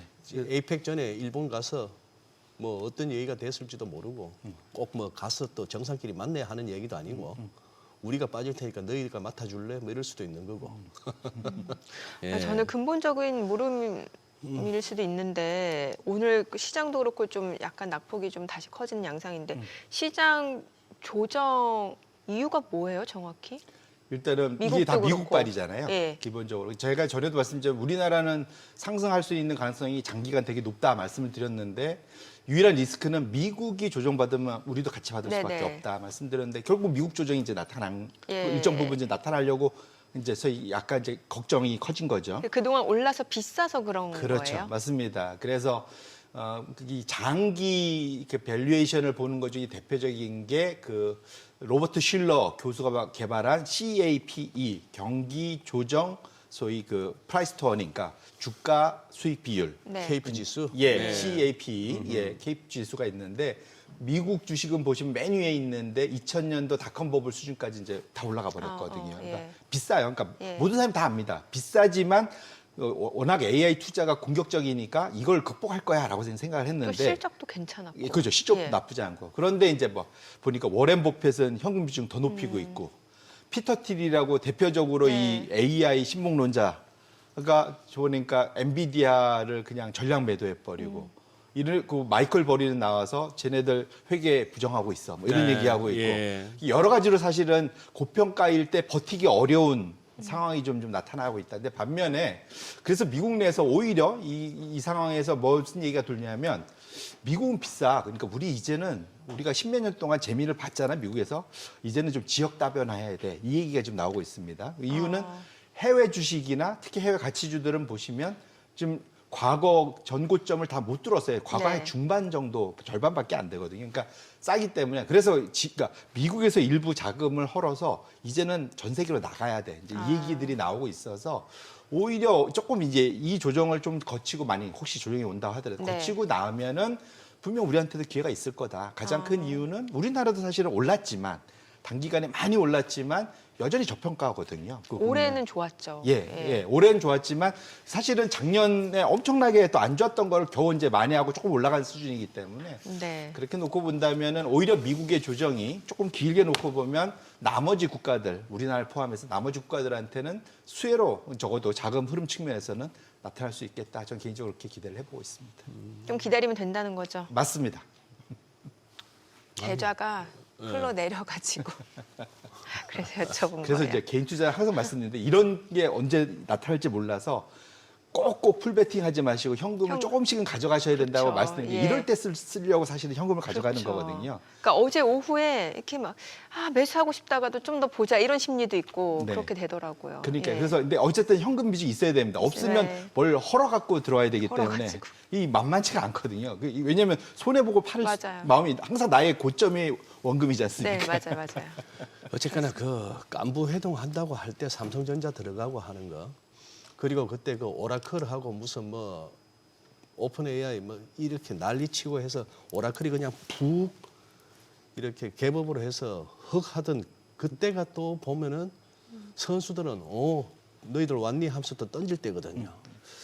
이걸 참 잘 피해줘야 되는데 어차피 길게 가면 괜찮은 건 알지만 그동안이 너무 괴로워요. 우리 정민의 그 눈가 촉촉해지는 거 보세요 지금. 이 버틸 마음은 있어도 네. 약간 감기기가 있어 그러시니까. 예, 비염이 있어서 그런 거고요. 그래요? 네. 그래서 멘탈 관리를 한 발 좀 떨어져서 네. 멘탈 관리를 하실 필요가 있겠다. 멘탈은 제가 네. 한 3년 가까이 옆에서 지켜보니까 멘탈은 저 강철입니다. 우리 시청자분들. 시청자분들. 네네. 제 멘탈 걱정하시는 건 아니고 대표님이. 아이 그러니까. 웃으신데. 오늘 내용 잘 들었습니다. 고맙습니다. 네, 고맙습니다. 고맙습니다.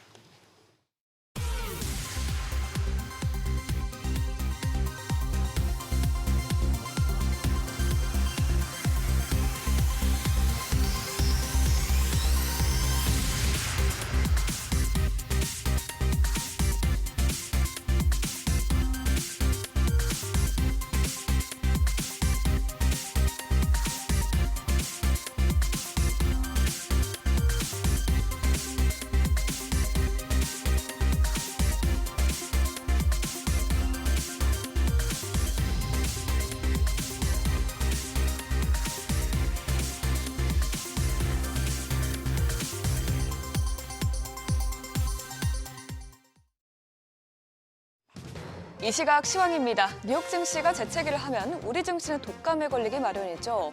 어제도 양시장은 AI 버블론이 재점화되면서 급락했었는데요. 오늘도 미국발 한파의 하락세로 출발하고 있습니다. 이번에는 구글의 CEO가 AI에 대해서 경고의 메시지를 내려오면서 인공지능 고점에 대한 우려가 커졌고 또 엔비디아에 대한 실적 경계감이 커진 것도 시장의 투심을 짓누르고 있는 것으로 보입니다. 그럼 지수 흐름 바로 확인해보면 현재 코스피는 1.55% 빠지면서 이제 3,900선 밑으로까지 내려갔고요. 코스닥도 현재 2% 가까이 빠지면서 862선 지나가고 있습니다. 그럼 수급 상황도 살펴보시죠. 현재 유가증권 시장에서는 개인과 기관이 사자세 나타내고 있습니다. 개인이 2,432억 원, 기관은 733억 원 매수세 보여주고 있고요. 반면에 외국인은 3,572억 원 매도 우위 기록 중입니다. 또 코스닥 시장도 대동소이합니다. 현재 코스닥 시장에서는 개인과 기관이 사들이고 있는데요. 832억 원, 85억 원 매수 우위 기록하고 있고요. 외국인이 897억 원 순매도하고 있습니다. 그럼 업종별 흐름도 확인해 보시죠. 오늘은 항공사 업종이 가장 큰 폭으로 오르고 있고요. 이어서 손해보험과 우주, 항공과 국방도 상승률 상위권에 올라와 있습니다. 반면에 디스플레이 업종 하락폭이 큰 것으로 집계됩니다. 또 이어서 반도체와 반도체 장비, 건강관리 업체 및 서비스도 하락세가 큰 것으로 나타났습니다. 그럼 이어서 시장을 주도하고 있는 테마 종목별 시세 체크해 보겠습니다. 일단 먼저 로봇주가 올라가고 있습니다. 어제 우리나라가 아랍에미리트와 AI와 원전 등 전방위적으로 협력 관계를 더욱 강화하기로 했다는 소식이 전해졌었는데요. 이번 협력을 통해서 로봇 등 피지컬 AI 등에서도 협력을 확대할 것으로 기대되면서 관련주들이 오르고 있습니다. 현재 흐름 보시면 엔젤 로보틱스가 17% 넘게 오르면서 현재가 32,200원대이고요. 한국 SP 시스템스는 6.27% 오르면서 8,990원 지나가고 있습니다. 이어서 하이젠 RNM이 3.75% 오르면서 48,400원 형성하고 있고요. 에브리봇은 4.35% 오름세 나타내고 있습니다. 그럼 다음은 원전주도 살펴보겠습니다. 원전주 역시 아랍에미리트와 MOU 체결 소식에 오르고 있는데 특히 양정상이 바라카 모델을 확장해서 글로벌 시장 공동 진출을 모색하기로 한 것으로 알려지면서 투자자들의 관심이 몰렸습니다. 현재 흐름 살펴보면 서전기전이 2.01% 오르면서 현재가 3,300원이고요. GS건설은 지금 보합권에서 거래가 되고 있습니다. 또 이어서 대우건설은 0.15% 소폭 오르면서 3,400원 지나가고 있습니다. 이어서 여행주도 급등세 보이고 있습니다. 최근 중일 갈등이 커지면서 국내 관광객가 반사 이익을 볼 것이라는 기대감 속에 여행주가 연일 강세를 이어가고 있는데요. 특히 어제 중국의 여행 자제 권고로 인해서 일본행 항공권 수만 건이 무더기로 취소됐다는 보도가 호재로 작용했습니다. 그럼 종목별 시세 체크해보면 현재 노란 풍선이 20.76%로 강세 보이고 있습니다. 거래가 7,260원이고요. 참 좋은 여행이 16.21% 오르면서 7,240원 지나가고 있습니다. 모두 투어가 7.18%로 강세 보이고 있고 하나 투어가 4.52% 오르면서 48,550원 나타내고 있습니다. 그럼 마지막으로 반도체주도 살펴보겠습니다. 구글의 CEO가 AI가 비이성적인 과열 양상을 보이고 있다는 경고의 메시지를 내놓으면서 또다시 AI 거품론에 대한 우려가 커지면서 지금 반도체주 일제히 하락세 나타내고 있는데요. DB 하이텍의 경우에는 2.67% 내리면서 65,700원에서 거래되고 있고요. 삼성전자는 이제 2.61% 내리면서 95,250원대 지나가고 있습니다. 또 SK하이닉스도 3.16% 빠지면서 55만 원 선에서 거래되고 있습니다. 지금까지 시장 상황 전해드렸습니다.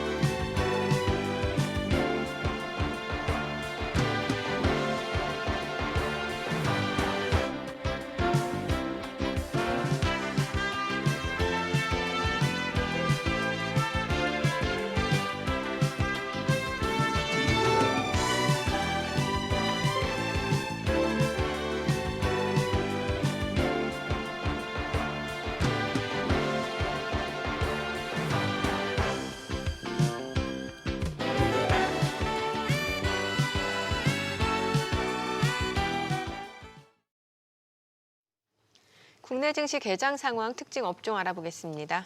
네, 전 AJ 인베스트먼트 이재기 전략본부장 모셨습니다. 어서 오세요. 오세요. 안녕하세요. 거기는 언제 가세요? 옮기신다는 정권사는 12월 달부터 12월에? 갑니다. 예. 그래요. 그러면 현재는 무소속. 네, 무소속입니다. 그러면 눈치 보지 마시고 예. 하실 말씀 다 하세요. 네.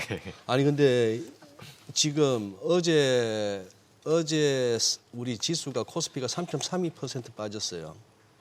폭락이죠. 급락이죠. 통상 이렇게 되면 뭐 1%까지야 뭐 3분의 1 정도인 1%는 언감생심이고 그냥 0.5%라도 반등 나와주는 게 그래도 시장인데 이거 지금 개장 초에 찔끔하더니만 지금 1.5%또라서 네. 오늘도 이거 100포인트인가 싶은데 이거 이러다 진짜 그거 다 청산돼야 끝나는 거 아닙니까? 이거 신용들. 네. 저도 그 부분이 굉장히 걱정이 됩니다. 네. 뭐 최근에 전반적으로 시장에 대한 신용 잔고가 늘었다라는 이야기들도 있고요. 예. 실제로 이제 뭐 마이너스 통장이라든지 대출 통해 가지고 투자를 한다라는 분들도 많기 때문에 시장이 조금 여기서 더 빠진다라고 하면 반대 매물이 나올 가능성이 저도 높다라고 생각이 되거든요. 그래서 우리나라 시장이 다른 나라보다는 좀 더 변동성이 크게 나오고 있는 게 아닌가라고 생각이 됩니다. 그러니까 우리가 사실 지금 전반적으로 보자면 4월 달에서 10월 달까지 개인 투자자가 우리나라 시장에서 매도를 했다라고 하거든요. 매도. 현금 기준으로는 매도를 했는데 어. 신용 기준으로는 매수를 했다라고 합니다. 그러니까 내가 현금으로 정상적으로 매매를 하셨던 분들은 4월 달, 뭐 8월 달, 9월 달 시장이 올라오는 중에 수익 실현을 했고 제 생각에는 좀 늦게 이제 시장에 참여하신 분들 같은 경우는 신용 잔고라든지 좀 더 레버리지를 사용을 해서 공격적인 투자를 하신 게 아닌가라고 생각이 돼요. 그 말이구나. 현금은 팔고 신용으로 샀다는 말이에요. 네, 맞습니다. 굉장히 네. 아이러니하죠. 예전에 코로나 이후에 이제 시장이 올라올 때는 신용과 현금이 같이 올라왔었거든요. 그래요. 근데 이번에는 뭐 신용만 올라왔다라고 이야기가 되고 있기 때문에 어떻게 보면 변동성이 좀 나올 때마다 그런 물량들을 가지고 계신 분들이 부담이 되니까 거기서 이제 매물이 계속해서 좀 나오는 게 아닌가라고 생각이 됩니다. 다만 이제 실질적인 수급을 보면 또 개인 투자자분들이 매수로 잡히는 경우가 있거든요. 네네. 네. 그렇기 때문에 아직까지는 버틸만 한 것 같은데 여기서 더 밀린다라고 한다면 저는 매물을 부를 가능성이 높다라는 말씀을 드리고 싶고 최근에 그래도 우리가 어느 정도 미들맨이라고 생각을 했었던 SK하이닉스가 오늘 기준으로 20일 이동평균선을 이탈을 했거든요. 저도 어제까지만 하더라도 SK하이닉스가 어느 정도 버텨준다면 우리 시장 자체가 하반 경직을 보일 수 있지 않을까라는 기대를 했었는데 오늘 이제 20일 이동평균선을 이탈을 하면서 제가 생각했을 땐 기간 조정이 좀 길어질 수도 있지 않을까 이런 생각이 좀 들고 있습니다. 예. 기간 조정이 길어지고 가격은 어느 정도까지 그럼 봐야 되는 거예요, 지금? 종목을 말씀하시는 네, 지금 SK하이닉스 거죠? 말씀 주셨으니까. SK하이닉스 같은 예. 경우는 제가 굉장히 이런 말씀 드리기 네. 어려운데 50만 원 선까지는 그래도 조정이 나올 가능성이 있다라고 50만 저는 원. 생각을 하고 있습니다. 예. 지금 SK하이닉스가 지난 11일 날 고점이 나왔거든요. 예. 11일 고점 이후에 지금 이제 10% 정도 하락을 하고 있는 상황인데 10% 조금 더 밀렸네요.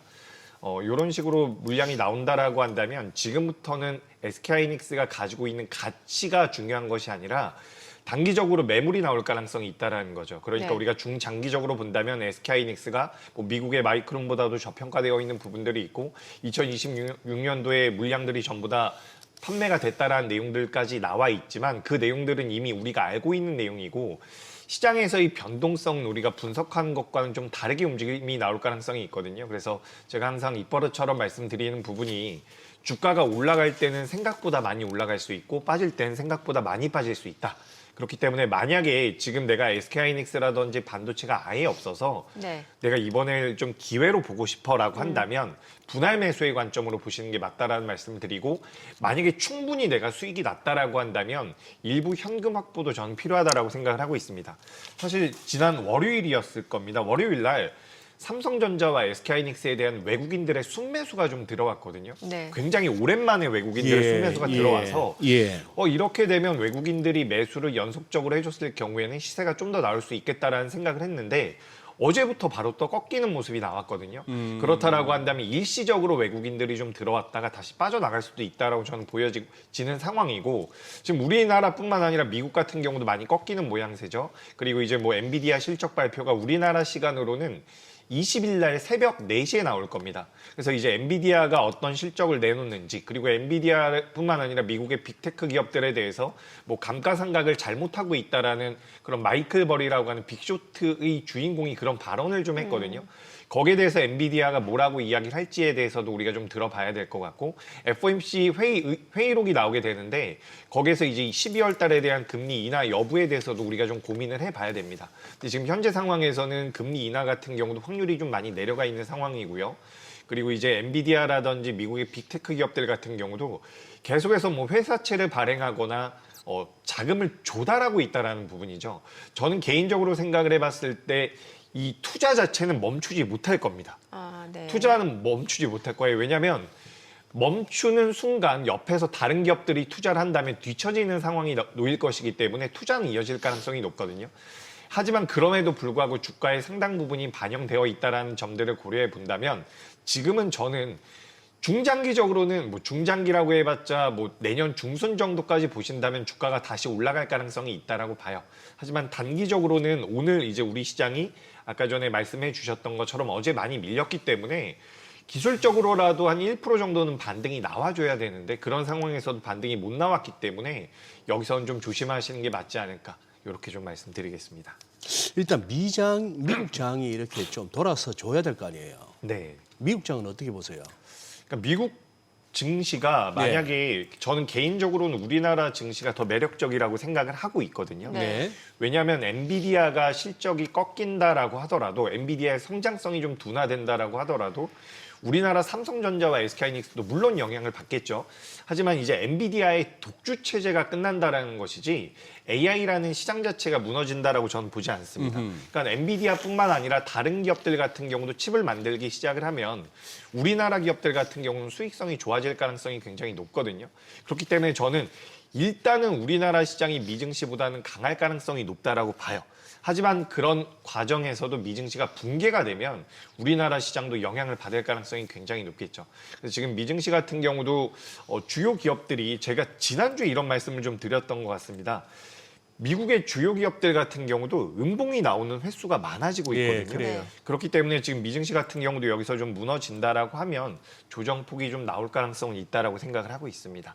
그래서 여기서 이제 밀림이 나왔을 때 어느 구간이 저점인지가 굉장히 중요한데 제가 실제로 이제 투자를 하시는 분들께 많이 말씀드리고 있는 부분은 뭐냐면 내가 현금 여력이 많다라고 했을 때는 주가가 밀렸을 때 어느 정도 분할 매수를 고려하시고 매수를 하셔도 좋습니다. 네. 하지만 현금 여력이 많지가 않다면 내려갈 때 매수하시는 것보다는 오히려 버텨준 다음에 올라올 때 매수하시는 게 낫거든요. 그렇기 때문에 지금 시장은 굉장히 좋은 내용들만 지난주까지만 해도 나왔었거든요. 계속해서 좋은 내용들이 나왔었는데 지금은 좀 경계가 필요한 건 맞는 것 같습니다. 그러면은 뭐 미국보다는 이제 국내 증시가 조금 더 매력적이라고 보시는 거면, 근데 이제 미국이 조정받으면 이제 국내 증시도 어쩔 수 없이 좀 연관되는 네, 부분이 있는데 이게 좀 시기가 지나고 나면 오히려 국내 증시 쪽은 다시 한번 조금 더 매력적으로 갈 수 그렇죠. 있다라는 지금 거죠. 우리나라 예. 시장이 2025년도 들어와서는 굉장히 좋은 모습이 네네. 나왔는데 최근 몇 년 동안의 흐름을 보면 네. 미국을 비롯한 선진국들의 주가 흐름이 더 좋았거든요. 근데 증시라는 게 항상 그 수익률 게임을 한다라고 저는 표현을 하는데 네. 미국 쪽에서 수익을 어느 정도 만들어낸 자금들이 그 다음에 어디로 갈까라는 부분을 고민을 해봐야 됩니다. 그렇기 때문에 과거에도 뭐 중국을 필두로 해서 신흥국의 증시가 더 좋았었던 시기가 있고요. 예. 미국을 필두로 해서 선진국의 주가 흐름이 더 좋았었던 시기가 있는데 지금부터는 뭐 미국이 무너진다라는 이야기는 아닙니다. 하지만 예. 중장기적으로 본다면 자금 자체가 어떻게 보면 신국 쪽으로도 많이 넘어갈 가능성이 있다라고 보여지기 때문에 전 중장기적으로는 우리나라 시장이 좀 더 매력적일 수 있다라고 보여지는데 오늘 종가가 만약에 저가로 끝나거나 계속해서 약세를 보인다라고 한다면 네. 이거는 반등이 나올 때 직전 고점을 넘어간다라는 관점으로 보기보다는 예. 현금 확보의 관점으로 보시는 게 맞지 않을까라고 생각이 되는 부분이기 때문에 그러니까 이건 사실 투자하시는 분들마다 상황이 좀 다릅니다. 네. 현금 여력이 많다거나 아예 없다거나 하신 분들마다 대응 방식은 좀 다르겠지만 시장은 저는 분명히 지금은 굉장히 조심해야 된다라는 말씀을 드리고 싶습니다. 지금 11월 5일 날 네. 그때 급락 나오고 물론 아래꼬리 달리면서 그렇게 했습니다만 그 이후에 이렇게 좀 다시 4천을 왔다 갔다 하는 이런 장이 왔습니다만 그때 3867.81이었거든요. 11월 5일 날 저점이 우리가 최근에 봤던 저점이 지금 좀 전에 이제 9시 31분에 찍은 게 얼마야? 3866. 예. 아유, 예. 그러니까 지금 이게 지금 11월 5일 날 저점을 이탈할 수도 있다는 얘기네, 지금. 네, 지금 장중에는 잠깐 이탈한 것 장중에는 같습니다. 예, 그런 예. 이게 이제 이럴 때 또 호들갑을 떨고 공포감 조성하는 것도 저 뭐 올라가는 장에서 깐죽거리는 것만큼이나 진짜 꼴불견인데 아유, 외국인이 안 돕네요. 외국인 지금 보니까 5천억 원 가량 팔고 5천억 원 있어요. 가량 팔고 예. 거래소 코스닥 할 것 없이 다 팔고 있고. 어제가 보니까 한 8,200억 원 팔았는데 거래소 유가증권 시장에서 오늘은 지금 5천억 원. 이렇게 되면 이제 오후 들어서는 조금 더 규모가 커지는 거고. 예. 네, 지난 한 달 동안 외국인이 우리나라 시장에서 12조를 매도했습니다. 그러니까 그러게요. 그 물량 중에서 또 12조 정도를 우리나라 개인 투자자분들이 받았거든요. 네. 그래서 우리가 잘 생각을 해보셔야 되는 게 뭐냐면 최근 들어서 우리나라 시장이 밀리면 되반등이 나왔어요. 네. 장 초반이 약하면 장 후반부에 아래꼬리가 달리면서 쭉쭉쭉 올라왔거든요. 그래서 거기에 대한 학습 효과 때문에 다수의 투자자분들 같은 경우 시장이 밀릴 때 여기는 매수 기회다라고 생각을 하시는 것 같습니다. 근데 이게 이번 주 들어서는 좀 달라지고 있는 것 같거든요. 저도 월요일까지만 해도 외국인들이 오랜만에 좀 들어왔고 당시에는 환율이 좀 안정되는 모습까지 좀 나왔기 때문에 네. 제가 월요일부터는 이렇게 해서 외국인들이 좀 들어오게 되면 우리나라 시장이 좀 더 빠르게 하방 경직을 만들 수 있겠구나라는 생각을 했습니다. 당시에 그리고 이제 지난 주말에서 이번 주로 넘어오는 과정에서 뭐 워렌 버핏의 버크셔 해서웨이가 뭐 알파벳에 투자했다라는 내용들도 나왔고요. 전반적으로 이제 AI 쪽에 대한 관심도가 다시 한번 올라가는 모양새였기 때문에 저도 월요일까지는 좀 긍정적으로 생각을 했었어요. 예. 근데 어제랑 오늘 이제 시간이 좀 지나가면서 어제 같은 경우도 외국인들의 매도가 많이 나왔고요. 오늘 같은 경우도 지금 개장한 지 30분밖에 안 됐는데 5천억 정도 매도가 나오고 있거든요. 근데 이렇게 물량이 나오게 되면 결국에는 공포심에 못 이겨서 개인 투자자분들도 매도를 할 가능성이 있습니다. 그렇게 된다면 낙폭이 좀 더 커질 수가 있겠죠. 그래서 제가 지금 시장 자체가 완전히 붕괴됩니다. 너무 안 좋을 겁니다라고 말씀을 드리는 게 아니라 일단 지금 우리나라 종합주가지수가 4,200포인트에서 3,800대까지 내려왔거든요. 종합주가지수 기준으로 7%, 8% 정도의 조정이 나온 상태입니다. 여기서 10% 넘게 밀린다면 그거는 좀 더 이제 우리가 하방으로 갈 수도 있다는 것을 네. 열어둬야 될 것 네. 같고 여기서 이제 오늘 뭐 장후반부라든지 주 후반까지 그러니까 이렇게 좀 생각을 하시면 좋을 것 같아요. 좀 더 높은 수치를 제가 말씀을 드리고 싶은데 이번 주 후반까지 3,900포인트 이상에서 마무리가 되면 그래도 다음 주에 다시 한번 대반등은 노려볼 수 있을 것 같거든요. 그러니까 우리가 오늘, 내일 이렇게 예상하는 것은 굉장히 어렵고 주간 단위로 봤을 때 그래도 이번 주 초나 오늘의 저점보다는 반등이 좀 어느 정도 나와서 마무리가 돼줘야지만 다음 주부터 다시 추세가 복귀가 될 확률이 있다는 거죠. 근데 만약에 우리가 주 후반까지 3,900에서 3,950포인트 위로 올라오지 못한다라고 하면 요건 그 조정 기간 자체가 길어질 수 있다고 보여지기 때문에 이런 부분들을 좀 체크를 해보셔야 될 것 같습니다. 지금 코스닥에서 1,440개 넘는 하락 종목에 한 200개 정도의 상승 종목, 코스피도 오르는 거 160개, 빠지는 게 700개 이렇게 나오는데 잡히는데 지금 여기서 이런 장에서도 뭐 단기 트레이딩 관점에서 어디를 노려볼까 이런 어떤 접근 뭐 유효하다고 보세요? 지금은 그냥 쉬어야 됩니까? 어떻게 보세요? 만약에 쉬실 수 있다면 저는 쉬는 게 좋을 것 같습니다. 쉬실 수 있다면 네, 그러니까 이게 저 같은 경우는 여기 이게 업이기 때문에 계속해서 볼 수밖에 없죠. 그래서 그러니까. 뭐가 강하고 예. 오늘은 뭐 로봇주들이 좀 반등을 해주고 있는 것 같고요. 예. 전반적으로 이제 방어주의 성격을 띠고 있는 종목들 같은 경우도 버텨주고 있는 것 같은데 방어주로 하면 오늘 보니까 예. 뭐 제가 지난번에도 한번 말씀드렸지만 손해보험 쪽 같은 경우도 좀 아하. 버텨주고 있는 것 예, 같거든요. 예. 상대적으로 그렇게 좀 버텨주고 있는 것 같고 뭐 LG U+라든지 우리가 기본적으로 방어주라고 이야기하고 있는 종목군들이 있습니다. KT도 마찬가지고요. 이런 종목들이 좀 버텨주고 있고 오늘 그리고 자동차 쪽도 나름대로 좀 잘해주고 있는 것 같습니다. 근데 전반적으로 이제 이런 종목들이 제 눈에는 좀 보이긴 하지만 만약에 이제 개인 투자자분들이라고 한다면 오늘 같은 날은 좀 쉬는 것도 괜찮을 것 같아요. 물론 오늘 매수해서 내일 매도하겠다라는 관점으로 본다면 단기적으로 낙폭이 좀 나오는 종목들 같은 경우는 매력적일 수가 있는데 이게 이제 한 번, 두 번 정도 엇박자가 나기 시작을 하면 그때 종목에 물리게 되는 경우도 굉장히 많거든요. 그래서 단기적인 트레이딩을 하신다면 하루 이틀 안에 내가 매도를 할 수 있다라는 관점으로 접근을 하시는 게 좋을 것 같고 오히려 연말이라든지 내년 상반기까지 고려를 해보신다면 뭐 반도체도 매력적일 수 있겠지만 현재 시장에서는 저는 이제 제약바이오 같은 경우도 매력적인 대안이 될 수 있다라고 보여집니다. 오늘 같은 경우는 뭐 알테오젠이라든지 뭐 리가켄바이오 같은 경우도 낙폭이 좀 나오고 있지만 이런 종목들 같은 경우는 다른 업종들에 비해서는 많이 못 올라왔다라고 저는 생각을 하고 있거든요. 이런 종목들 같은 경우는 추세가 지난주부터 이번 주에 좀 만들어지고 있는 구간이기 때문에 제약바이오는 눌림이 나온다라고 한다면 오히려 연말 정도를 노려보시고 기간 자체를 그렇게 잡아보시고 보시는 건 어떨까? 이렇게 좀 의견 드리겠습니다. 짧게 뭔가 연말 좀 수익을 기대하시는 분들은 제약바이오. 예, 반도체나 그러면 조선방산원전 기존에 막 시장 상승을 주도했던 쪽은요. 좀 기다려야 돼요. 네, 일단 이거는 현금을 어느 정도 가지고 있느냐에 따라서 다를 네네. 것 같은데 전 현금 여력이 있다면 다른 것보다 반도체가 맞을 것 반도체? 같아요. 예, 그러니까 우리가 조선 원전 방산 같은 경우도 지금 매력적이라는 이야기들이 나오죠. 항상 우리가 알고 있었던 부분인데 저는 이걸 이제 거의 반도체랑 엮어서 생각을 하고 있거든요. 네. 그러니까 우리나라 시장을 상반기 때 끌어왔었던 주도 섹터들 중에서 반도체, 조선, 그러니까 주가의 산업군 자체가 엮인다라는 부분이 아니라 주가의 흐름이 비슷하게 나왔다라고 저는 생각을 해요. 예. 뭐 실적에 대한 기대감이라든지 앞으로 우리나라 기업들에 대한 그런 기술력을 통해서 앞으로 매출이 만들어질 것이다라는 기대감이 있었는데 이게 다 같이 밀린다면 그중에서 가장 매력적인 쪽을 찾아야겠죠. 네. 그렇다라고 한다면 그래도 저는 반도체가 맞다라고 생각을 하고 있습니다.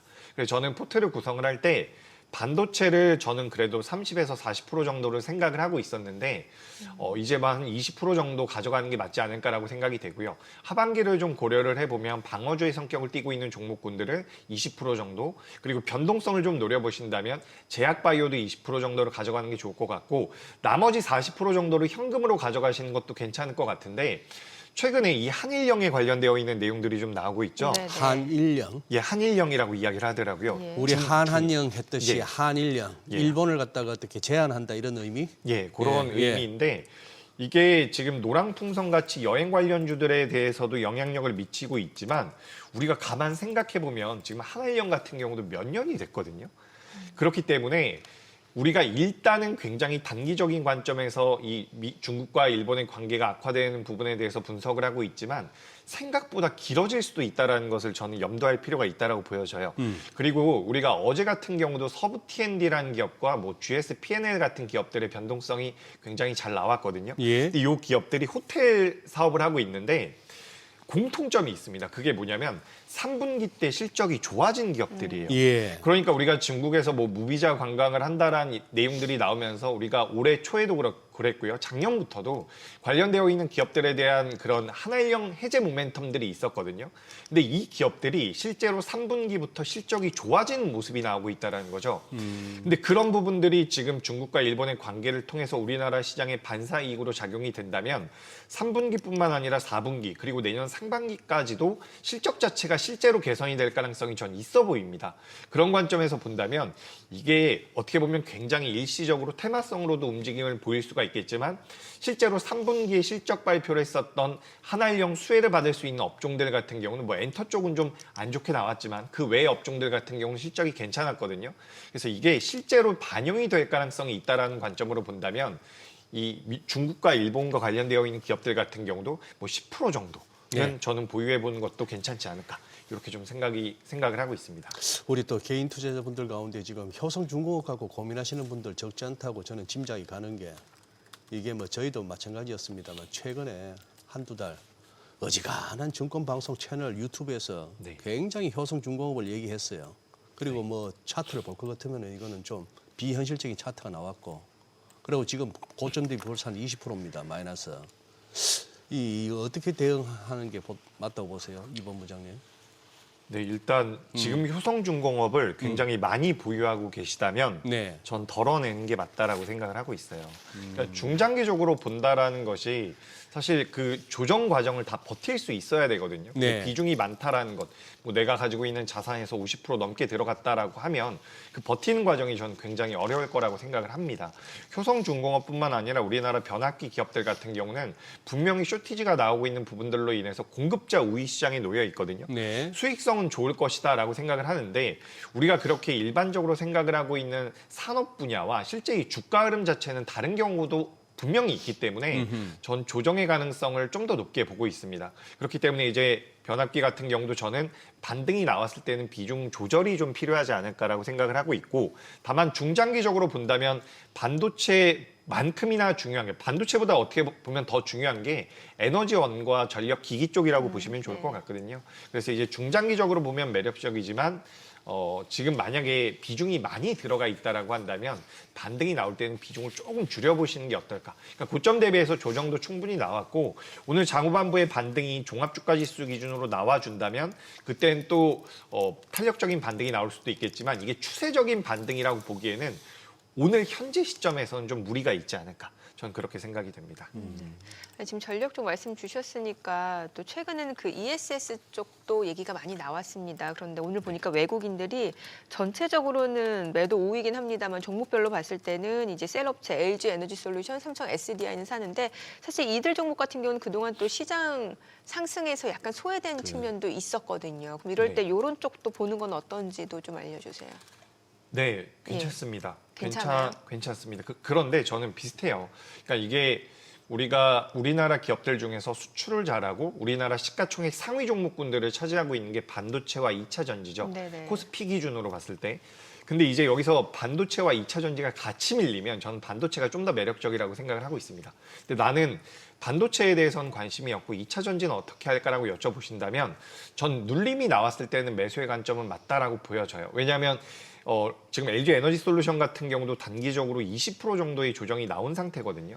그렇기 때문에 일단 기술적인 대반등은 나올 가능성이 있다라고 보여지는데, 2차 전지 같은 경우는 반도체에 비해서 실적에 대한 연속성을 우리가 좀 더 확인을 해봐야 된다라고 보여지는 거거든요. 실적. 그렇죠. 예. 그래서 우리가 2차 전지 같은 경우도 저는 어쨌든 기술적 반등은 나오기 시작을 했고 나왔고, 그 이후에 조정을 받았기 때문에 다시 한번 대반등은 나올 가능성이 있지만 연속성을 아직까지는 우리가 보기는 어렵다라고 보여집니다. 그래서 저는 좀 단순하게 생각을 하고 있어요. 시장이 많이 밀리면 네. 그중에서 가장 좋은 sektor을 사야 된다라고 생각을 하는 거고. 아, 그동안 시장 상승을 주도했던. 예, 그렇죠. 예. 근데 그중에서는 반도체라고 생각을 네. 하고 있는 거죠. 그러니까 우리나라에서는 반도체가 어쨌든 가장 매력적이다라고 생각을 하고 있고, 다만 지금부터 신규 매수 접근을 한다면 분할 매수로 보시는 게 맞고, 반도체가 아니라면 다른 성격의 종목군들을 봐야 된다라는 거죠. 방어주의 성격을 가지고 있거나, 뭐 제약바이오처럼 변동성이 좀 탄력적으로 나올 수 있거나, 요렇게 좀, 아니면 테마성을 가지면서 중일 분쟁에 대한 수혜를 받을 수 있는 종목군들을 넣거나.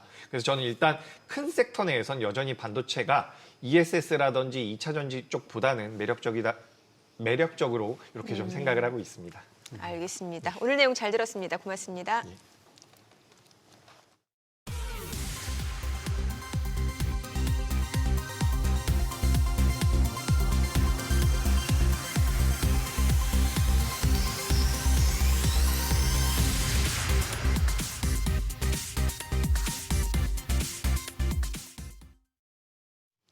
아, 그래도 약간의 희망을 걸어보자면 시장이 지금 약간 밑꼬리를 달고 올라오네요. 네. 네.